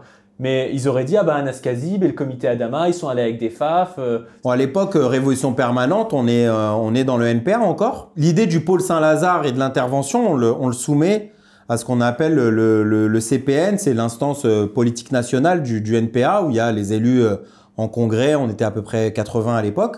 Mais c'était une levée de bouclier, mais vous êtes fous, mais depuis quand nous on va manifester? Il n'y a que des gens d'extrême droite, etc., tu vois. Donc des fois... Bon, les gens, ils n'ont pas tous les tenants et les aboutissants, mais moi, personnellement, parfois, ça me fait un peu rire quand je vois certains qui revendiquent le mouvement des Gilets jaunes et que je me rappelle ce qu'ils disaient dans le CPN du NPA devant nous, quand nous, on disait qu'il fallait absolument rentrer dans ce truc-là et qu'ils nous disaient que c'était que des FAF et des petits patrons et qu'on n'avait rien à foutre là-dedans, etc., etc. Tu vois, c'est... Aujourd'hui, tout le monde revendique le mouvement des Gilets jaunes. C'est comme Mandela, voilà, c'est comme tout le monde est gilet jaune, tu vois. Et voilà, mais oui, c'est clair et net que le marxisme, c'est ça, c'est transformer la subjectivité des gens, c'est les faire bouger. Comme disait Marx, la pensée dominante, c'est la pensée de la classe qui domine. Et que oui, de fait, les gens, ils sont transphobes, ils sont homophobes, ils sont influencés par le patriarcat, par l'exploitation capitaliste, etc., tu vois, et qui pensent que les patrons, ils font vivre des familles d'ouvriers, etc., etc. Enfin, c'était intéressant. Moi, j'ai des discussions avec les Gilets jaunes où les gens, tu les transformes de ouf. Il y en avait un, je me rappelle, c'était rond-point d'Épône. Il dit non, mais ici, c'est des citoyens. Non, on est tous citoyens et tout. Je dis, mais citoyen, ça veut dire quoi? Citoyen, c'est une pièce d'identité, tu vois. C'est d'être de nationalité française. Ouais, et tout, là, il n'y a pas de carte, là, il n'y a pas d'étiquette, il n'y a pas de machin. Mais je dis, mais si Bernard Arnault, il vient dans ton rond-point, qu'est-ce que tu fais? Je dis, les citoyens, Bernard Arnault. Après, il dit, non, mais pas lui et tout. Je dis, mais pourquoi pas lui? Donc déjà, pas tous les citoyens. Donc quels citoyens alors, tu vois? Il dit, non, mais les gars qui souffrent. Mais je lui dis, mais c'est quoi les gars qui souffrent, tu vois? Je dis, comment ils s'appellent? Parce que Bernard Arnault, si tu lui dis c'est les citoyens qui décident, bah lui, il va venir, il va t'influencer pour te dire il faut arrêter absolument ce mouvement, que c'est trop dangereux, il faut mettre des fleurs par terre. Je dis, mais qu'est-ce que tu défends quoi? Il dit, non, mais les gens d'en bas. Je dis, mais c'est qui les gens d'en bas? Ceux qui travaillent. Il me dit, bah oui, ceux qui souffrent, ceux qui sont au chômage. Je dis, bah c'est quoi alors? C'est la classe ouvrière. Il me dit, oui, oui, les ouvriers. Je dis, bah tu vois alors, pourquoi on parle pas de la classe ouvrière? Alors je dis, tu vois qu'au final, votre lutte, c'est une lutte pour les exploiter, les opprimer de manière générale. C'est pas la citoyenneté, tu vois. Et ça dit beaucoup de comment tu peux batailler, mais il faut qu'il y ait des militants qui agissent dans ce truc-là. On n'a pas la prétention de pouvoir transformer tout un mouvement avec nos petits bras musclés, tu vois. Mais une de nos fiertés, c'est aussi le chant On est là. C'est une sacrée fierté parce qu'on est là pour l'honneur des travailleurs. C'est nous qui l'avons. À l'époque, en fait, si tu préfères, à la sortie de 2018, déjà en 2018, on avait créé un collectif qui s'appelait le collectif Intergare. En fait, c'était un collectif qu'on a créé pour lutter frontalement contre la stratégie qui était imposée par l'unité syndicale, qui était celle de la grève perlée, 2 jours de grève, 3 jours de travail, où nous, on considérait qu'il fallait à un moment donné une grève reconductible, décidée en assemblée générale, et pas un calendrier imposé où je te dis quand tu luttes pas, tu vois. Et ce collectif-là, il est resté, il a continué à exister au moment du mouvement des Gilets jaunes. Et donc, dans ce mouvement des cheminots, on chantait une chanson qui était on est là pour l'honneur des cheminots et l'avenir de nos marmots. C'était un chant de supporters lensois qu'on a transformé en mode on est là pour l'honneur des cheminots et l'avenir de nos marmots. Le 24 novembre, on chante ça.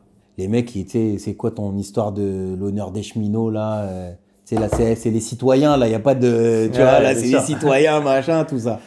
Et le 1er décembre, il y a un collègue du Technicentre qui ramène un bout de papier où il écrit on est là pour l'honneur des travailleurs. Tu vois, c'est lui qui a fait les paroles. Pour un monde meilleur, oui. Et pour un monde meilleur. Et je suis premier à le scander parce que c'est moi qui ai animé les cortèges dans ce mouvement des Gilets jaunes. Et pourquoi je dis que c'est une fierté et que c'est un élément éminemment politique? Parce que quand tu dis qu'un mouvement est un mouvement de patrons et de FAF, s'il y a bien un truc que les patrons et les FAF ne scandent pas, c'est l'honneur des travailleurs. C'est ce que je veux dire. Et donc l'honneur des travailleurs, il permettait de donner un caractère de classe important à tout un mouvement à l'échelle nationale. Tu as parlé beaucoup de révolution permanente, mais tu nous as pas dit, tu as adhéré quand du coup au NPA? Quand est-ce que tu es devenu marxiste? Tu dis 2014 c'est le syndicalisme, 2015 tu commences à être élu syndical. Ouais. Comment est-ce que tu adhères à un parti politique? C'est quand même vachement différent que d'adhérer à un syndicat parce que tu as failli te faire muter. Tu vois, oui, c'est clair. Ouais, c'est clair. Politisation express en plus, de ce que je comprends. Bah, c'est une politisation qui s'est faite en 2016. Donc j'allais quasiment tout le temps à Nuit debout. Et à l'époque, les camarades de RP, ils venaient sur les piquets. Ils venaient au piquet de Gare du Nord, certains, tu vois, que j'ai rencontrés, notamment des étudiants qui se lient avec les ouvriers, qui discutent avec, tu vois. On va dire qu'on m'a suivi, on m'a prospecté, entre guilles, tu vois ce que je veux dire. C'est Mbappé le gars, quoi. On prospecte un peu, tu vois. C'est-à-dire, c'est comme ça un peu T'essayes de confluer le plus possible avec les éléments de l'avant-garde, on va dire ouvrière, tu vois ce que je veux dire, les gens, les éléments les plus conscients. Moi, il y avait du bon et du moins bon dans ce que je disais, et puis les camarades de RP, c'était là. Nuit debout m'a beaucoup ouvert les yeux, tu vois, notamment sur la question de la bureaucratie syndicale. Moi, je me rappelle, j'étais là au Nuit debout quand il y avait Martinez qui dit j'ai pas le bouton rouge pour la grève générale, etc. Tu vois, enfin moi j'ai vu des choses où je me disais waouh, ces gens-là en fait ils font tout pour qu'on ne gagne pas, tu vois. Je pense que d'ailleurs c'est un acquis peut-être de RP, tu vois, modestement. Je pense que on est une des orgas qui parce que les autres parlent pas de bureaucratie syndicale, l'NPA, LO, on est connu. Je pense la bureaucratie syndicale nous aime pas aussi profondément parce qu'on l'identifie. Et que je pense que ça, c'est une force. C'est un truc du trotskisme profondément. Ça, c'est un truc qui est assez particulier parce que je rentre officiellement à RP en 2017. Mais moi, je connais déjà des gens de LO dans mon syndicat et des gens du NPA. Ouais. Mais jamais ils m'ont parlé de la même manière que m'a parlé RP. RP, ils me passent des textes de Trotsky sur la bureaucratie syndicale et je lis ça. Moi, déjà, je dis modestement, j'avais jamais lu de texte politique ni rien. Je m'étais jamais passionné pour aucune lecture. Mais tu sais, vraiment, je trouve même l'école et tout, on parlait tout à l'heure un peu de l'école. C'est un truc qui te fait détester toutes ces choses-là. Là, j'adore lire, tu vois, je suis quelqu'un, mais j'adore lire concret. J'adore lire des analyses, des choses comme ça. Comme je disais, Pour moi, Trotsky à l'époque, c'était la première fois, ils me disent ils sont trotskistes, tu vois, les camarades. Oh là là, je dis moi, vos histoires là de trucs là, les goulags et les machins et tout, moi, non merci, tu vois. Parce que j'avais une vision déformée, réactionnaire, imposée par le système, tu vois, de ce qu'est le communisme, tu vois. C'est-à-dire que pour nous, c'était des gens qui étaient des bouchers, qui étaient des gens qui torturaient les gens, etc., etc. Je lis les textes de Trotsky sur les syndicats à l'époque de la décadence impérialiste. Tu dis, le mec, il est derrière moi. Je me dis, comment ça se fait qu'un mec écrit un texte il y a plus de 80 ans qui résume parfaitement tout ce que j'ai compris de la manière dont la bataille contre la loi El Khomri, elle s'est passée, tu vois, les fameuses journées saute-mouton, tous ces trucs-là, tu vois. Et Trotsky, notamment, dans ces textes-là, où il prend beaucoup référence sur les grèves de 36, il explique le rôle de la bureaucratie syndicale, comment elle est là pour empêcher d'entrer dans des processus révolutionnaires, tu vois. Il dit les masses sont prêtes à bien plus qu'à des journées de grève isolées et sans lendemain, tu vois ce que je veux dire. Et que c'est la réalité, en fait. Il n'y a personne qui a envie de perdre de l'argent dans le vent. Tu vois, leur grève de merde, là, qui est en octobre, septembre, déjà même maintenant, quand elles existent, il faut se rendre compte quand même qu'en l'espace de 2 ans, depuis la fin de la réforme des retraites, il ne se passe plus rien. Je veux dire, il n'y a plus aucun appel. Il y a des plans sociaux, il y a de la répression, il y a un génocide en Palestine. Il n'y a pas d'appel à la grève, il n'y a rien. Je veux dire, les gens, ils perdent leur emploi, ils n'arrivent pas à vivre. On ne fait rien contre ça, tu vois. Mais ces journées-là, personne n'en veut. 100 € pour faire quoi? Faire République Bastille et pourquoi? Et moi, je trouve que c'est une caricature du syndicalisme. Tu vois ce que je veux dire? Bah, c'est le syndicalisme des camions Merguez. Je déteste ça. Pour moi, la grève, c'est pas l'alpha et l'oméga. C'est un outil, c'est une tactique. Mais c'est pas utilisé pour rien faire. Ça, c'est criminel pour moi. De faire des grèves pour rien faire. Les gens, ils sont à 1 € près. Ils peuvent pas perdre 100 € pour... Toi, ton appel que tu as fait il y a 6 mois, tu as décidé dans ton burlingue à Montreuil, en machin, pour la... Ah, donc là, demain, on va obtenir la retraite à 60 ans, tu vois. Ah, c'est ça, c'est les vœux de Noël. Alors, ouais, les 32 heures, ok, bravo. En une journée, bah, allez, vas-y, tu vois. Ah, on comprend pas. Hein. Pourquoi les gens, ils se mobilisent pas? Ouais, les gens, ils veulent pas se battre. Hein. Mais oui, il y a personne qui veut se battre là-dedans. Et que moi, si je fais, c'est juste parce que je suis militant syndical. Et c'est pour ça qu'il y a que des militants syndicaux. Et que tous les militants syndicaux le savent. C'est pour pas se taper la honte devant nos collègues d'être au boulot un jour de grève de merde. Et que même les grèves de merde, on est obligé de se les coltiner, alors qu'on a aussi des enfants, des familles à nourrir, des loyers à payer, des crédits, mais qu'on fait le sacrifice de toutes les grèves merdiques que nous impose la bureaucratie syndicale, tu vois. Que Sophie Binet, je suis même pas sûr qu'elle mette un chèque de 100 balles dans une caisse de grève pour payer sa journée de grève qu'elle nous a imposée, ou n'importe qui, ou Berger, ou ce que tu veux, ou les fois où ils ont appelé à la grève. Mais nous, on y va. Parce que tu te dis, ouais, il y a journée de grève, hein. Bah ouais, je peux pas aller taffer, ça se fait pas. Les gens ils vont te dire, ah t'as vu, Anas Kazib, il était là, journée de grève, t'imagines le mec, Sudra, ils appellent à la grève, il est là. Donc non, bah non, je veux pas ça, donc je vais faire grève. Donc je vais perdre mes 100 balles. Et puis à la fin, je sais que la grève, elle est merdique, la manif, elle est merdique. Et puis je vais venir, ouais, pas beaucoup de monde, hein, ouais, t'as vu, avec des militants, hein, avec des retraités. Ben oui, parce que les gens qui se battent, ils ont pas que ça à faire. De tes conneries de grève de merde qui servent à rien, tu vois. C'est le truc le plus vrai que t'as dit de la journée. Oh, c'est tellement de la merde. Et la bureaucratie syndicale, elle se sert de ça. Hein? Vous voulez la grève reconductible? Le truc 3 mois à l'avance, on dit qu'on va la faire, on sait pas. Vous voulez la grève reconductible alors qu'il y avait 5 pélos avant-hier? Mais oui! Mais en fait, ils sont trop forts. Ce sont des génies. Ce sont des génies. Bravo à la bureaucratie syndicale d'être des génies de la stratégie, de la tactique, pour faire en sorte qu'il ne se passe rien. Parce que c'est fort. Bah oui, le mec, il ressort. Il voit que la manif a été merdique. Donc, il se dit qu'il n'y a personne qui a envie de se battre. Donc, le mec, c'est normal que l'autre, elle fasse au conclave. Mais elle va te dire, mais attends, est-ce que tu penses qu'on peut faire grève quand t'as vu la journée de merde? Comment elle était merdique hier, hein? Elle était merdique, Jean-Pierre, la grève. Oui, c'est vrai, Sophie. Bah, et quoi, on n'a pas le droit de négocier, donc qu'est-ce qu'on fait? On reste comme ça, on fait rien du tout, pas de grève. Bon, bah, vas-y, va négocier. Et le dialogue social, il est nourri principalement du fatalisme. Il y a besoin de fatalisme pour faire du dialogue social. Parce que pour négocier la régression sociale, il faut du fatalisme. Parce que le fatalisme, il te permet de dire, mais camarades quand même, au moins essayons de récupérer 3 francs 6 sous. Vous voyez bien que personne ne peut, tout le monde, la classe ouvrière est atomisée, les gens, et tu sais, là on te fait la liste de tous les statuts administratifs, l'intérimaire, le sans-papier, l'OQTF. Ah oui, là, vous citez tout le monde là, tu vois ce que je veux te dire? Ah, est-ce que tu penses que l'intérimaire de PSA, il peut faire ça? Arrêtez de vous foutre de notre gueule, frère. Putain, la vie de ma mère. Oh là là, le jour où je pourrais faire en sorte d'en finir avec ça, moi je suis profondément convaincu qu'on a une énergie, la classe ouvrière, elle a une énergie de dingue. Pourquoi les grèves locales, ça marche mieux? Tu vois, pas décidé par. C'est pas décidé par en mecs haut. 6 mois à l'avance. Il y a de la démocratie ouvrière dans bon nombre parce que là, j'ai le piqué, il est blindé parce que le mec, c'est sa boîte, ça lui parle. Tu vois ce que je veux dire? Là-haut, il se dit, oh, Borne, Gabriel Attal, Martinez, qu'est-ce que moi je peux faire depuis mon petit piqué à Michelin? Comment je peux discuter avec ces gens-là? Ils me demandent même pas si je vais bien, si j'existe. Là, François, lui, là, l'élu, moi, je connais, moi. François, je l'ai formé. Je l'ai formé il y a 17 ans quand il est arrivé. Donc lui, il va fermer sa gueule si moi, les revendications, elles me vont pas. Et le collègue, je le connais. Lui, je sais qu'il a 2 enfants, que lui, il a un crédit, que lui, machin. Donc lui, on va s'unir et on va les défoncer et on va obtenir nos revendications, tu vois. Et c'est pour ça que les grèves locales, elles sont ultra radicales. Parce que toutes les solutions, elles sont là, en vrai. Elles sont pas différentes du national. Le problème du national, c'est que les gens, ils se disent, c'est pas nous qui décidons, tout est imposé. Et en plus de ça, tu peux te faire trahir à tout moment. Tu n'as même pas ton mot à dire. On t'explique que finalement, Berger a décidé de sortir. Ah ouais, qui a voté où? Il y a un congrès même juste des élus de la CFDT.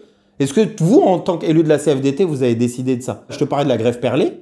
Il n'y a aucun militant de la CGT qui a décidé de la grève perlée. Aucun n'était pour la grève perlée. Tout. Mais déjà, mais c'est normal.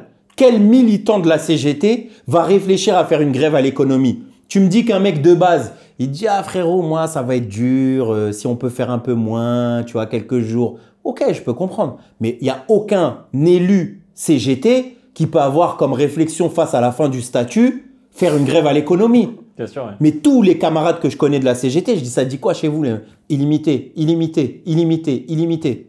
L'autre, il arrive devant les caméras, il te sort la truc, grille du loto, 2 jours de grève, 3 jours de machin. Et la réalité, c'est que si tu t'intéresses pas à ce que fait la bureaucratie syndicale, tu vois, si tu n'analyses pas ça, en fait, soit tu deviens, ou tu pètes un câble et tu te radicalises dans le sens où tu commences à vouloir juste faire du fight, tu vois. J'ai eu des collègues comme ça qui, par désespoir, en fait, ils venaient même plus dans le cortège, ils allaient que devant, se taper, etc., tu vois, parce qu'en fait, le gars, pour lui, foutu pour foutu, machin, c'était leur état d'esprit. Ou bien, bah, t'abandonnes le militantisme. Tu fais ta vie de ton côté. Voilà, chacun pour soi, tu vois. Pourquoi je vais me casser la tête, moi, à perdre des thunes et tout, tu vois. Et donc, heureusement, je remercie les camarades de RP, tu vois, de m'avoir prospecté, comme je dis, tu vois, d'avoir pris le temps. Parce que bah, si tu n'as pas des militants faits de chair et d'os qui prennent du temps pour convaincre des travailleurs, moi je pense qu'il y a des milliers, sinon des millions de gens comme moi en vrai, tu vois. Chacun et chacune avec leur personnalité, avec leur lecture, leur vision propre des choses. Mais je pense qu'il y a énormément de travailleuses et de travailleurs qui en vrai aimeraient militer, aimeraient comprendre mieux c'est quoi la situation, qu'est-ce qui se passe à l'échelle internationale. Tu regardes un peu TikTok, tu regardes tout. Après, les gens, ils parlent des BRICS, ils parlent de Trump, ils parlent de... C'est éminemment politique, tu vois. Poutine, tout ça. Après, il y a des trucs méga confus, tu vois. Oui, bien sûr. L'autre, c'est un pédosataniste, et puis l'autre, c'est un fou, et puis l'autre, machin. Il y a des trucs confus, même et puis, il y a des gens qui kiffent, les gens, ils disent « Ah, c'est un bonhomme, lui, au moins, il a du courage, tu vois. » Mais en gros, voilà, en tout cas, mon parcours... Ouais. Et c'est comme ça qu'aujourd'hui, tu te retrouves avec une plainte pour apologie du terrorisme, c'est ça?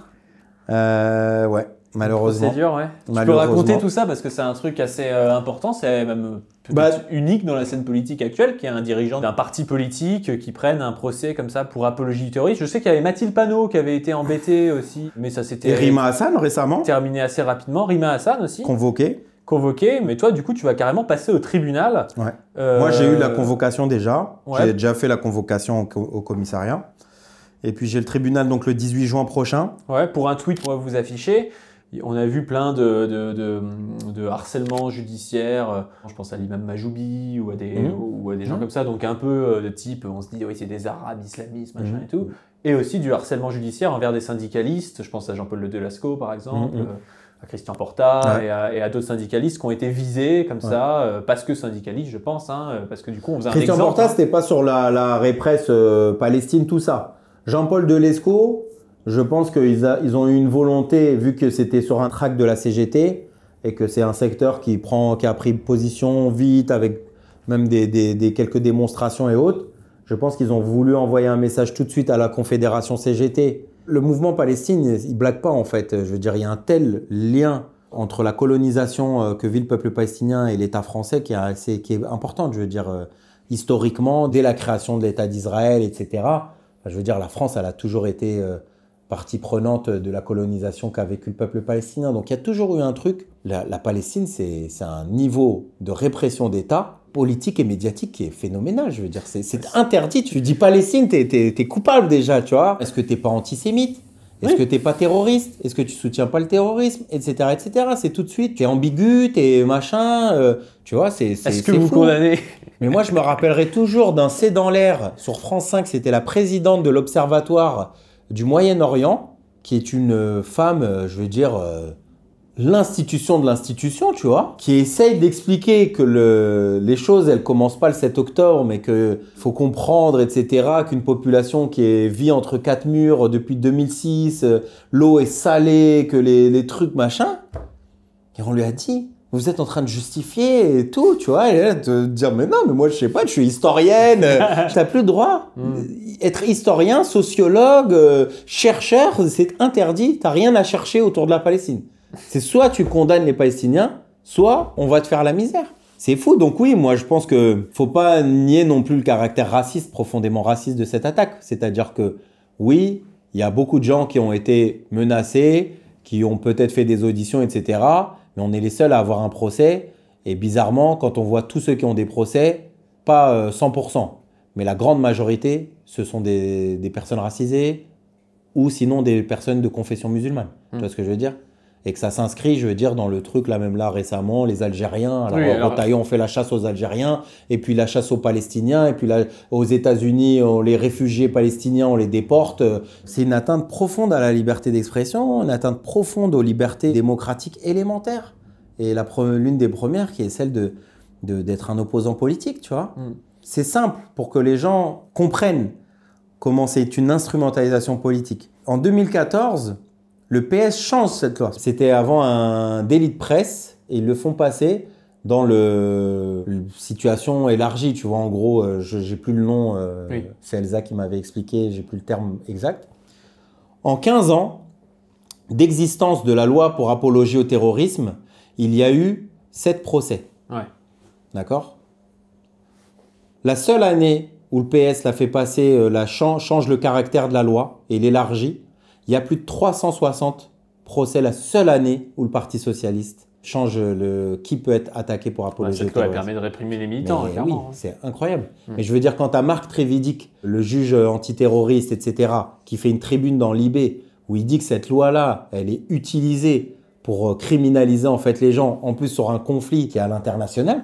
La situation, elle est tellement droitière dans les médias, etc., que même des mecs comme Dominique de Villepin, ils ont des fames de ouf parce qu'ils disent des trucs ultra élémentaires. Bah oui, tout le monde voit en 4K que des enfants qui meurent brûlés vifs, tu vois. J'ai même pas besoin de Dominique de Villepin, j'ai mes yeux pour le voir. Dominique de Villepin, il était Premier ministre au moment de la mise en place du mur à Gaza. Et je ne l'ai pas vu faire la grève de la faim à Matignon, tu vois ce que je veux dire? Ça dit beaucoup de la situation. Et en tout cas, c'est ce qu'on nous on vit aujourd'hui. On est beaucoup à être visé. C'est une plainte éminemment politique. C'est une plainte aussi où il y a une connivence forte. On le voit dans le dossier, qui est un dossier, je veux dire, qui est mené par l'état-major de la police nationale, qui fait plus de 400 pages. 400 pages pour un tweet? 400 pages pour un tweet et le camarade journaliste de RP, c'est pour l'article. Une de nos avocates, elle dit que c'est des process qui sont faits pour les gens qui ont participé au financement de cellules terroristes, etc. Des réquisitions à des organismes, la Sécu, la CAF, machin. Ils demandent qu'est-ce qui t'est versé, c'est un truc de dingue. Ouais. Dans le dossier, ils ont le nom de ma femme, de mes enfants. Ils ont demandé les adresses, etc. C'est-à-dire que les gens qui m'attaquent, qui font partie de l'extrême droite zémourienne, sont des gens qui en fait considèrent d'une part que le drapeau palestinien c'est l'équivalent du drapeau nazi et qui en fait retweetent Zemmour à tout va. Il y a les avocats de Zemmour qui sont dedans, notamment une que les gens connaissent qui est Sarah Saldman, qui était aux grandes gueules et qui a fait un film avec Ruffin, etc., qui est une avocate qui a appelé à des dons pour aider Tsahal sur TikTok, etc. Ouais, merci Ruffin. Tu vois, ouais, merci Ruffin. C'est ces gens-là qui nous attaquent, c'est-à-dire que c'est les zémouristes, c'est l'extrême droite de l'extrême droite, qui en fait, en lien avec un état-major de la police, diligente une enquête contre des militants politiques, tu vois. Et ce qui est dingue, c'est que leurs plaintes, elles ne me visent pas moi et uniquement moi. En fait, ils font une plainte sur presque une cinquantaine de noms où ils spécifient clairement le caractère de personnalité publique. Donc en fait, c'est pas ce qu'on dit qui les intéresse, c'est de viser en fait des personnalités publiques. Et l'association qui porte plainte, elle est créée le 7 octobre. Elle peut même pas être partie civile. J'ai vu qu'il y avait eu une tribune avec plus de 1000 signataires. 1000 signataires, ouais. Pour te soutenir. Le procès, c'est le 18 juin. 18 juin, on va faire un appel à un rassemblement. Qu'est-ce qu'on peut faire pour vous soutenir si les gens regardent la vidéo et veulent te soutenir, quoi? Ce qu'on peut faire, c'est d'être là le 18 juin, poser un congé, RTT, ce que les gens ils veulent, ils peuvent. C'est où Ça va être au tribunal de Paris. Normalement, l'appel il devrait être fait autour des midi 13h, l'appel au rassemblement. Parce que le procès, il est le matin, il est à 9h. Ceux qui voudront venir pour le procès, voir le procès et après venir au rassemblement, voilà. Mais en gros, on va faire un rassemblement avec plein de prises de parole, des soutiens. Il va y avoir beaucoup de délégations ouvrières, des camarades cheminots de Sudrail un peu de partout en France qui vont venir, des militants d'RP de partout en France qui vont venir, d'autres orgas. Il y aura des gens de l'échelle internationale, d'Espagne, d'Allemagne, etc., des militantes et militants un peu qui viennent partout. Nous, on dit... faut faire de ce procès le procès de la criminalisation des soutiens à la Palestine. Donc moi, je pense que c'est primordial d'obtenir la relaxe là-dessus parce qu'en réalité, c'est pas que moi. C'est que s'ils voient qu'ils peuvent me condamner, moi et le camarade, ben pourquoi pas d'autres, tu vois? Pourquoi pas demain, là, il y a une audition récemment de Rima Hassan. Pourquoi pas l'attaquer elle maintenant officiellement? Pourquoi pas demain Mélenchon, etc. etc. Le NPA, Poutou, Besancenot. C'est pas un soutien politique. C'est un soutien démocratique en vrai. Parce que nous couvrir, nous permettre d'avoir une relaxe, c'est permettre aussi aux gens demain de ne pas être attaqués. Déjà ceux qui sont dans des orgas, mais c'est aussi protéger les gens les plus fragiles. Moi, je suis conscient d'avoir beaucoup de soutien, d'avoir des gens qui me connaissent, d'être quelqu'un avec des réseaux sociaux plutôt puissants, etc. Et donc oui, mais il y a plein de gens qui risquent ça, qui font de la garde à vue, qui font des mandats de dépôt, etc. et qui ont pas une personne à la sortie du tribunal pour les attendre. Je nous espère la relaxe, je dis nous, pas que pour moi, mais pour nous tous, parce que je pense que ça serait une grosse défaite pour notre camp social. Je veux dire que tu es le porte-parole d'une organisation politique qui soit condamnée en France pour apologie au terrorisme, pour un tweet politique. Il ne faut pas sous-estimer, parce que je rappelle qu'on est dans le pays où le plus vieux prisonnier politique du monde est incarcéré encore, Georges Ibrahim Abdallah, il est encore là depuis plus de 40 ans. Et qu'il n'est pas en Biélorussie ou en je ne sais pas quel pays qu'on veut dans le monde, d'accord? Il est en France, à Lannemezan, d'accord? Il est là dans des geôles depuis plus de 40 piges. J'étais même pas né que ce monsieur, il était déjà incarcéré. Pourquoi? Pour la Palestine. Ça serait une défaite pour nous et ça serait une victoire pour l'extrême droite, pour les Zemmour, pour les blocs identitaires, etc. Moi, j'ai pas envie que les gens ils se disent « Ah, mais t'as vu, ils ont condamné Anas, nous, faut qu'on ferme nos gueules, parce que si on ouvre notre gueule, qu'est-ce qui va nous arriver à nous ?» C'est tout ça qui se joue. Bien sûr. Moi, je demande la solidarité, mais pas pour moi en soi. C'est que j'en ai marre, en fait, que ça soit le fatalisme qui l'emporte, etc., et que ça soit l'extrême droite qui avance. Et que dans un monde où il y a une accélération de la militarisation, de la guerre, etc., si aujourd'hui on nous condamne pour des choses comme un soutien élémentaire au peuple palestinien, je veux dire, où il y a un génocide en 4 cas que même Macron est obligé de reconnaître. Netanyahou, il n'a pas le droit de survoler la France. Et nous, on est dans le banc des accusés pour avoir dénoncé ça. C'est un truc de dingue, tu vois. Mais si là, c'est ça, mais qu'est-ce qui va se passer demain s'il y a un affrontement militaire? S'il y a une volonté guerrière de Macron ou de je ne sais pas quel président? Mais demain, tu es anti-patrie, tu es anti-France, etc. C'est un exercice. Surtout avec la remilitarisation. C'est un exercice. Si on est inquiet du fascisme, il faut s'inquiéter dès aujourd'hui des tentatives d'instrumentalisation de la justice à des fins politiques. Parce que demain, quand on te dira, attends, on a condamné Anas Kazib pour tweet, alors l'autre là, il a bloqué une usine d'armement, lui, on va le laisser. Non, lui, allez, ça dégage tout de suite, placard, ou bien lui, il retourne au Maroc ou en Algérie, ou je sais pas dans quel pays. Tu vois ce que ça, c'est une réalité. Je pense que les gens, ils doivent vraiment prendre conscience, sortir d'un moment de bisounours, de penser que la vie, allez, ça va pas assez. Moi, je pense qu'il y en a plein aussi qui se disent, ah frère, personne ne va condamner pour un tweet, tu vois. Ouais. Méfiez-vous. Aujourd'hui, au moment où on se parle, il n'y a aucune relaxe pour apologie au terrorisme. D'accord? Tout le monde, ils suivent la circulaire Dupond-Moretti, d'accord? La circulaire Dupond-Moretti, elle dit que tous ceux qui se sont exprimés le 7 octobre, s'ils ont émis un avis qui est d'ordre favorable à l'État palestinien, d'accord, doit être considéré comme de l'apologie au terrorisme. Et ils suivent tous la circulaire Dupond-Moretti. Comme ils ont suivi au moment des Gilets jaunes la circulaire Dupond-Moretti qui est appelée à une justice olympique. Comme ils ont suivi la circulaire Dupond-Moretti au moment de la mort de Naël, où on a fait une justice d'exception, on a dit tous les jeunes que vous pétez de près ou de loin, même si vous avez des doutes, tu vois. Un mec, il a pris 1 an de prison. 1 an de prison. Parce qu'on dit qu'on a reconnu qu'il avait un briquet rouge. On a dit, on croit avoir vu, etc. À côté du grec, c'était lui qui avait un briquet rouge. Et il avait une tenue noire. Tu vois, ils sont partis chez lui, ils ont pris un survêtement noir et ils ont dit, ah bah c'était toi. Et le mec, il a pris une pige de prison. L'esprit Charlie, les je sais pas quoi, la liberté d'expression, les lumières, les droits de l'homme, etc. Comment on peut accepter ça, tu vois? Donc moi, je pense, ouais, on peut nous soutenir, faut nous soutenir en étant le 18 juin, en essayant de relayer, en mettant beaucoup de pression partout où c'est possible, parce que je pense que c'est au moins une première défense. C'est qu'ils voient que quand ils nous attaquent, voilà la réponse qu'on doit faire, tu vois. Moi, je pense qu'on devrait laisser personne aller faire des procès comme ça, des intimidations politiques sans avoir de soutien, tu vois. Et que je pense que le tribunal, faut qu'il voit que c'est anormal ce qui est en train de se passer. Ouais. Bon, d'ailleurs, en parlant de la Palestine, à chaque fois, en fait, dans ce format, j'essaie de faire deviner qui sera le prochain invité pour que puisse y avoir une question. Je vais te poser une question, mais en attendant, la prochaine invitée, ce sera une militante pro-Palestine que vous connaissez sûrement. Donc je vous laisse essayer de deviner et de poser une question, et une question sera lue comme ça à cet invité.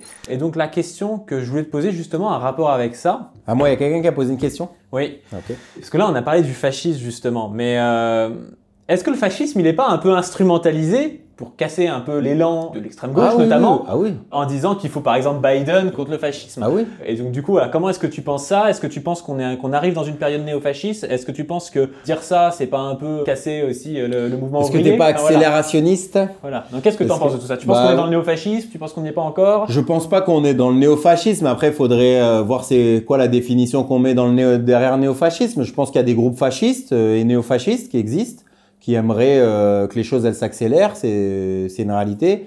Pour nous, il y a des sauts bonapartistes importants aujourd'hui, clairement. Enfin, la répression, la manière dont on criminalise les militants politiques. Après, c'est clair et net que nous, on s'inscrit pas dans la définition que en face, c'est le fascisme, tu vois ce que je veux dire?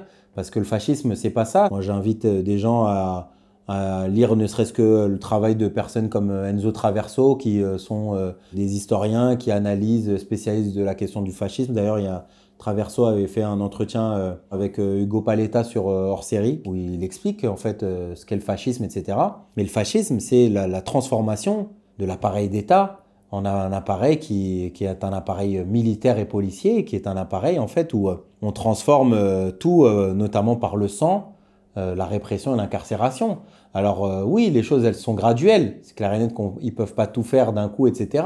Mais il faut se rendre compte aussi de ça. C'est-à-dire que ce n'est pas juste ceux qui décident, ce n'est pas juste ceux qui parlent. Le fascisme, c'est surtout via les masses. C'est surtout comment, en fait, tu arrives à mettre les masses, notamment de la classe moyenne, de la petite bourgeoisie, de la bourgeoisie, dans ton camp pour faire ça. C'est dans ces moments-là, en fait. Sinon, ils ne peuvent pas mettre en place un régime fasciste. C'est pas juste je veux le régime fasciste et le régime fasciste, il vient. Et je pense que ça, des fois, on a tendance à l'oublier. On pense à Bardella. Moi, je pense qu'il faut faire attention parce que le fascisme, ça a des définitions précises. Je veux dire, le fascisme, c'est la dissolution de la CGT. C'est la dissolution de la France insoumise. C'est ça, en fait. Quand on parle du fascisme, quand on parle des nazis, ça a été l'interdiction des communistes et puis après l'interdiction des sociodémocrates, etc. du Parlement. On n'est pas dans ces niveaux-là. Alors oui, le fascisme peut arriver, mais il arrive dans des moments où c'est la bourgeoisie qui est en difficulté avec ses armes plutôt légalistes, les formes institutionnelles de l'État bourgeois et autres. Et que je pense que c'est dangereux parce que crier au loup, c'est banaliser le moment où le fascisme arrive pour de vrai. Et que si on dit qu'il y a le fascisme, considérer que le fascisme, tu le bats électoralement, c'est rien connaître au fascisme, d'accord? Parce que ce que les gens oublient, c'est que avant même que Hitler prenne le pouvoir et arrive au pouvoir, c'est 2 millions de SA. Les sections d'assaut, c'est 2 millions d'hommes en tenue, avec des armes et des bâtons qui savatent les gens dans les manifestations. C'est toi, tu es en train de manifester là, les cheminots, et tu comprends pas, il y a 10 000 personnes qui viennent avec des bâtons, des barres de fer et qui te savatent. Sur ordre de Zemmour, par exemple, ou de Marine Le Pen. Il n'y a pas besoin d'exagérer ni quoi que ce soit. Ça, c'était avant même qu'ils arrivent par le processus électoral. Donc ouais, moi je pense que d'une part, c'est dangereux et c'est ne pas être conséquent. Moi, je me rappelle d'une vidéo, ils font de l'ASMR. Cette vidéo, elle est formidable. L'ASMR pour voter NFP. Avec Olivier Faure qui fait « Ah oui, je me souviens. La retraite à 60 ans ». C'est formidable, quoi. C'est trop bien, ça. Pour le montage, c'est parfait, Mariton ça. Delier qui fait ça. Ah oui, oui. Écologie. Bah dis donc, bah bordel, si c'est le fascisme qui est en face de nous, si c'est ça qui va affronter le fascisme, c'est du foutage de gueule. Faut arrêter de se foutre de la gueule des gens. Je veux dire, moi, en cas de fascisme, je suis le premier concerné. Faut jamais l'oublier, ça. Je veux dire, je suis arabe, musulman, j'ai même pas besoin d'attendre le fascisme, moi, déjà. Le macronisme, déjà, me nique ma gueule, tu vois. Le macronisme dissout des assos, expulse des imams. L'imam Majoubi que tu as dit tout à l'heure, il a même pas parlé. Le mec fait une vidéo. Il fait un discours sur la Coupe d'Afrique des Nations. Le pauvre, vraiment, j'avais les larmes aux yeux quand je l'ai vu le premier TikTok où il était en Tunisie. Ah ouais. Ça m'a fait mal au cœur. En plus, quand il parle du drapeau tricolore, c'est même pas le drapeau français. Mais c'est fou, mais puis c'est les même pas mêmes. le drapeau français dont il parle. Et le pire, c'est que c'est les mêmes qui vont te parler de je sais pas quoi là, de Renault, de machin, de Coluche, tu sais, tous ceux qui revendiquent tu vois, les mecs qui osaient critiquer, tu vois, le drapeau, les institutions, tu vois, qui disent ah ça c'est rock'n'roll, anti-clérical, anti-patrie, machin, tu vois ce que je veux dire. Mais ces gens-là, ils expulsent des imams. On l'a expulsé en moins de 24 heures. Ah ouais, c'était une dinguerie. 6 enfants, un enfant handicapé. Ouais. Il était là depuis l'âge de 12 ans en France. Il connaît même pas la Tunisie, mis à part pour les vacances. C'est incroyable, tu vois. Et on a laissé ces gens-là, même pas un petit rasso, ils méritent même pas un rassemblement, tu vois. C'est là où c'est fou. Faut être conséquent, pas juste toc toc toc. Bonjour Monsieur Durand, oubliez pas, dimanche on compte sur vous, dimanche, pour combattre le fascisme, Mais après quand les imams ils prennent des charters en 24 heures, t'es où devant le charter? Tu vois ce que je veux dire?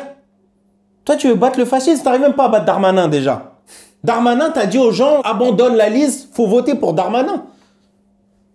Votez pour Elisabeth Borne. Elle a fait plus de 49,3 qu'il y a 2 mois dans l'année. Ils ont retiré la candidate LFI pour pas faire perdre Darmanin.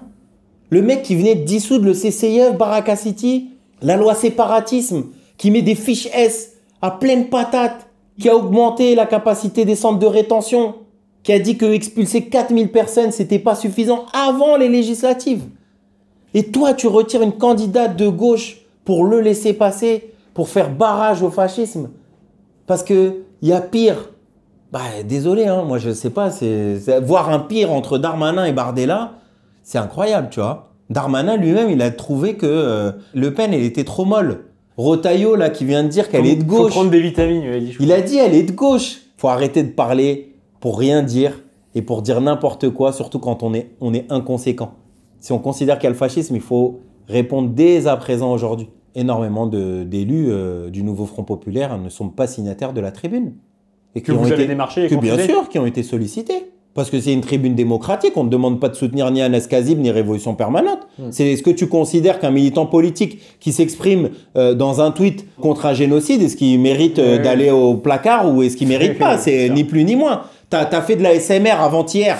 Viens signe, frère. Signe là. Il n'y a pas le fascisme encore, mais viens signer là déjà avant le fascisme. Tu vois ce que je veux dire? Moi, je trouve que c'est incroyable. Et oui, c'est clair et net qu'au final, c'est ce que tu dis. C'est que ça permet de faire peur aux gens, ça permet de les pousser à voilà. Mais c'est quand alors qu'on a le droit de faire de la politique, tu vois? En fait, on condamne les révolutionnaires à être loin de la politique. C'est une stratégie. Moi, je sais pas quand est-ce que ça va s'arranger, c'est pas prêt de s'arranger. Donc là, il faut me dire tout de suite, Anas et Révolution Permanente et tous les autres, vous êtes interdits de faire de la politique pour les 30 prochaines années. Voilà. Parce que toutes les années, je veux dire, là, il y a Le Pen et en 2027, puis après, il y a Bardella. 30 ans de plus, ça fait 5 élections présidentielles. Si on n'est pas dans une situation révolutionnaire et si les choses n'ont pas changé, si on est dans un routinisme routinier, tu vois, avec une élection tous les 5 ans. Je veux dire, À quel moment, en fait, on va pouvoir se présenter? À quel moment on va pouvoir dire quelque chose? On va toujours nous sortir cette carte-là. Pour moi, ça n'a aucun sens, sinon de faire fermer nos gueules. Et c'est là où je trouve fou, c'est-à-dire que les PA et l'Union, ils la font toujours plus sur la droite, tu vois. En plus, toi, on te sort ça par rapport à Avec la des fille. ministres, tu vois, parce qu'il y avait Hollande, mais il y avait aussi le ministre de la Santé. On te sort ça par rapport à la France Insoumise, mais la France Insoumise, on leur dit, bah, vous allez faire perdre le PS, et puis, tu sais, à la fin, limite, il faudrait directement voter Darmanin, tu vois. Bon, surtout que nous l'analyse qu'on fait, c'est que la radicalité, c'est ce qui fait sortir des gens de l'abstention. Et puis pourquoi pas gagner, tu vois? Bah, bien sûr. Parce que c'est fou, parce que les gens, ils disent, moi, je rêverais de voter pour toi. Bah ouais. Moi, très sincèrement, je suis contre l'idée que la gauche révolutionnaire doit être cantonnée à 1%. C'est pour ça qu'on s'est mis à fond dans la candidature aux législatives. Et que franchement, c'était pas évident, tu vois. Mais on s'en sort avec le meilleur score qu'a fait une liste d'extrême gauche dans cette circo. Qui est une circo, je veux dire, où c'est les vieux barons du PC qui sont installés. Il faut se rendre compte, hein. C'est-à-dire que les 3 maires PS de Pierrefitte, Villetaneuse et Saint-Denis, donc de la circo que j'ai fait, la 2e circonscription de Seine-Saint-Denis, les 3 ont fait un courrier commun aux 3 villes, d'accord, pour dire qu'il faut voter Stéphane Peu. C'est incroyable.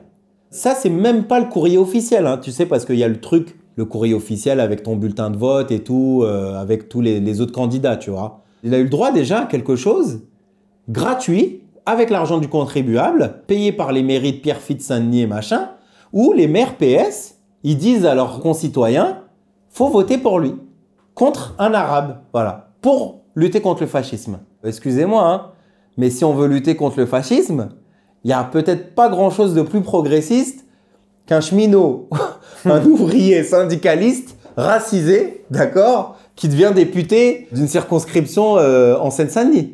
Moi, je pense que personnellement, c'est éminemment plus progressiste que Stéphane Peu qui a son 4e mandat et qui dit trouver bien qu'on réprime les jeunes au moment des révoltes des quartiers populaires. Je suis contre les candidatures de témoignage.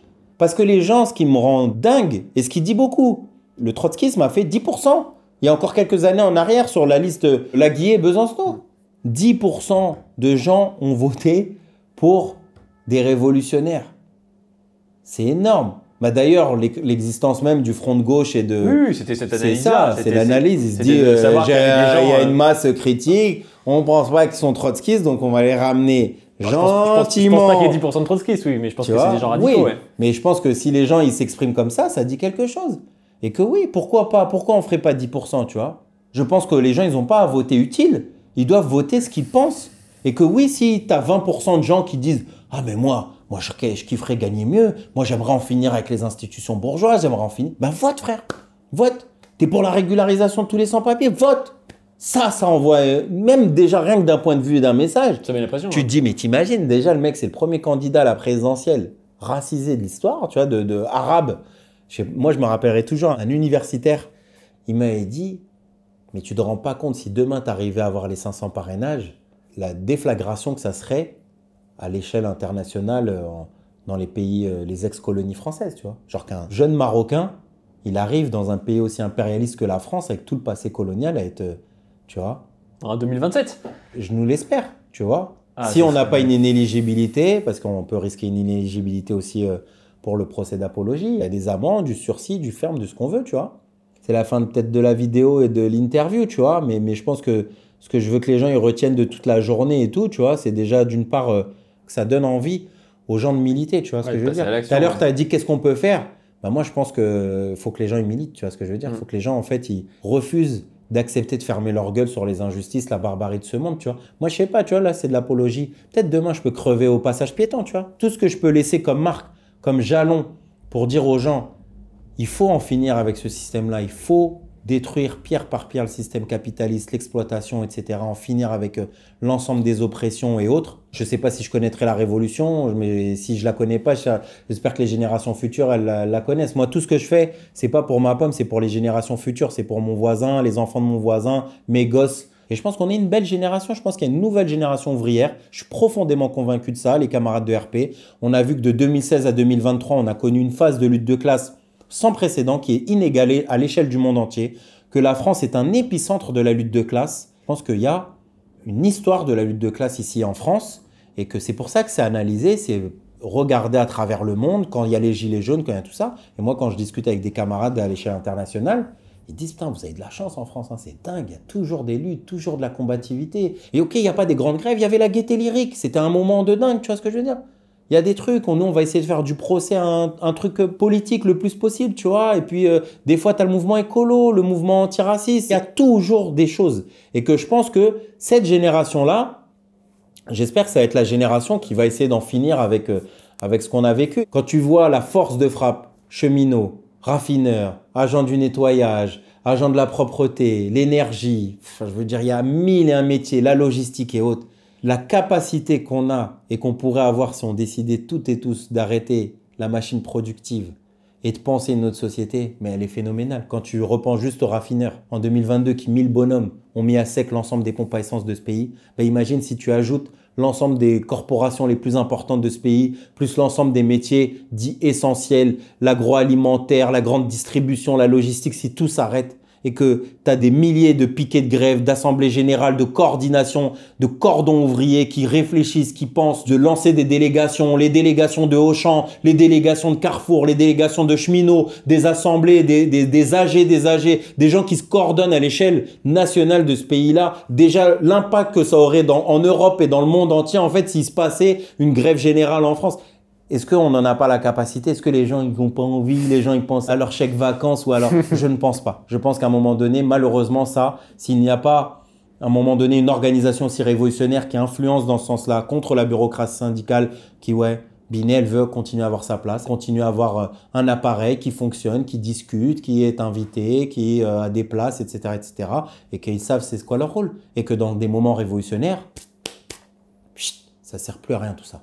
Comprendre ça, comprendre de tous ces rouages-là, ça permet en tout cas de sortir avec des perspectives plus, j'espère, enthousiasmantes, en tout cas que de se dire, c'est comme le truc de la haine, là, jusqu'ici tout va bien, jusqu'ici tout va bien, parce que malheureusement, il y en a beaucoup qui essaient de se rassurer comme ils peuvent. Moi, j'ai plein de gars de ma génération qui se barrent, parce qu'ils se disent c'est fini pour nous la France, qu'est-ce qu'on va faire ici? On va vivre là. Moi, je pense pas que l'herbe, elle est plus verte ailleurs, et je pense que tout le monde ne peut pas partir. Ouais, quand on est ingénieur informaticien, quand on est trilingue, quadrilingue ou ce que tu veux, ouais, je pense que tu peux faire du télétravail à Dubaï. Mais je pense que quand tu es une femme de ménage de honnête, tu nettoies les gares parisiennes, que tu es mère isolée avec 3 enfants, je sais pas où tu vas avec ton canapé, ton balai, etc. et tes 3 gosses aller travailler au Canada ou je sais pas quoi, tu vois. Moi, je pense pas au sauf qui peut et je pense qu'au contraire, il faut rester là, ferrailler, lutter et bref, voilà. Ouais, je pense que c'est hyper important ce que tu dis et que tu as raison. Hein. Il faut que les gens se syndiquent, qu'ils rejoignent des partis, qu'ils ne se laissent pas aussi dicter s'ils rejoignent des partis ou des syndicats par d'autres gens qui sauraient mieux que les choses, qui feraient les choses à leur place. Et je pense que tout ton parcours et puis tout ce qu'on a dit là dénote aussi de ça.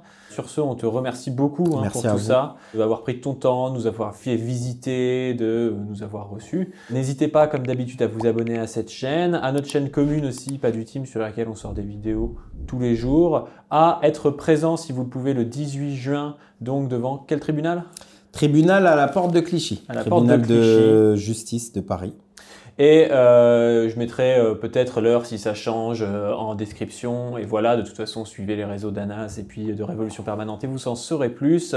N'hésitez pas à donner sur le Tipeee parce que c'est comme ça qu'on fonctionne. Pour l'instant, ça nous permet de payer le monteur et le miniaturiste graphiste. Ça nous permet de financer notre association La Brèche, dans laquelle il y a Position Revue, il y a la chaîne Pas du Team, cette chaîne Pas du, la chaîne de Dr Zoé, et avec laquelle on est en train de fonder une fédération de médias en ligne et d'associations militantes qu'on va essayer de faire la plus large possible et avec laquelle on va essayer de peser notamment pour aider des camarades parfois quand il y a des procès, quand il y a des mouvements sociaux et tout ça.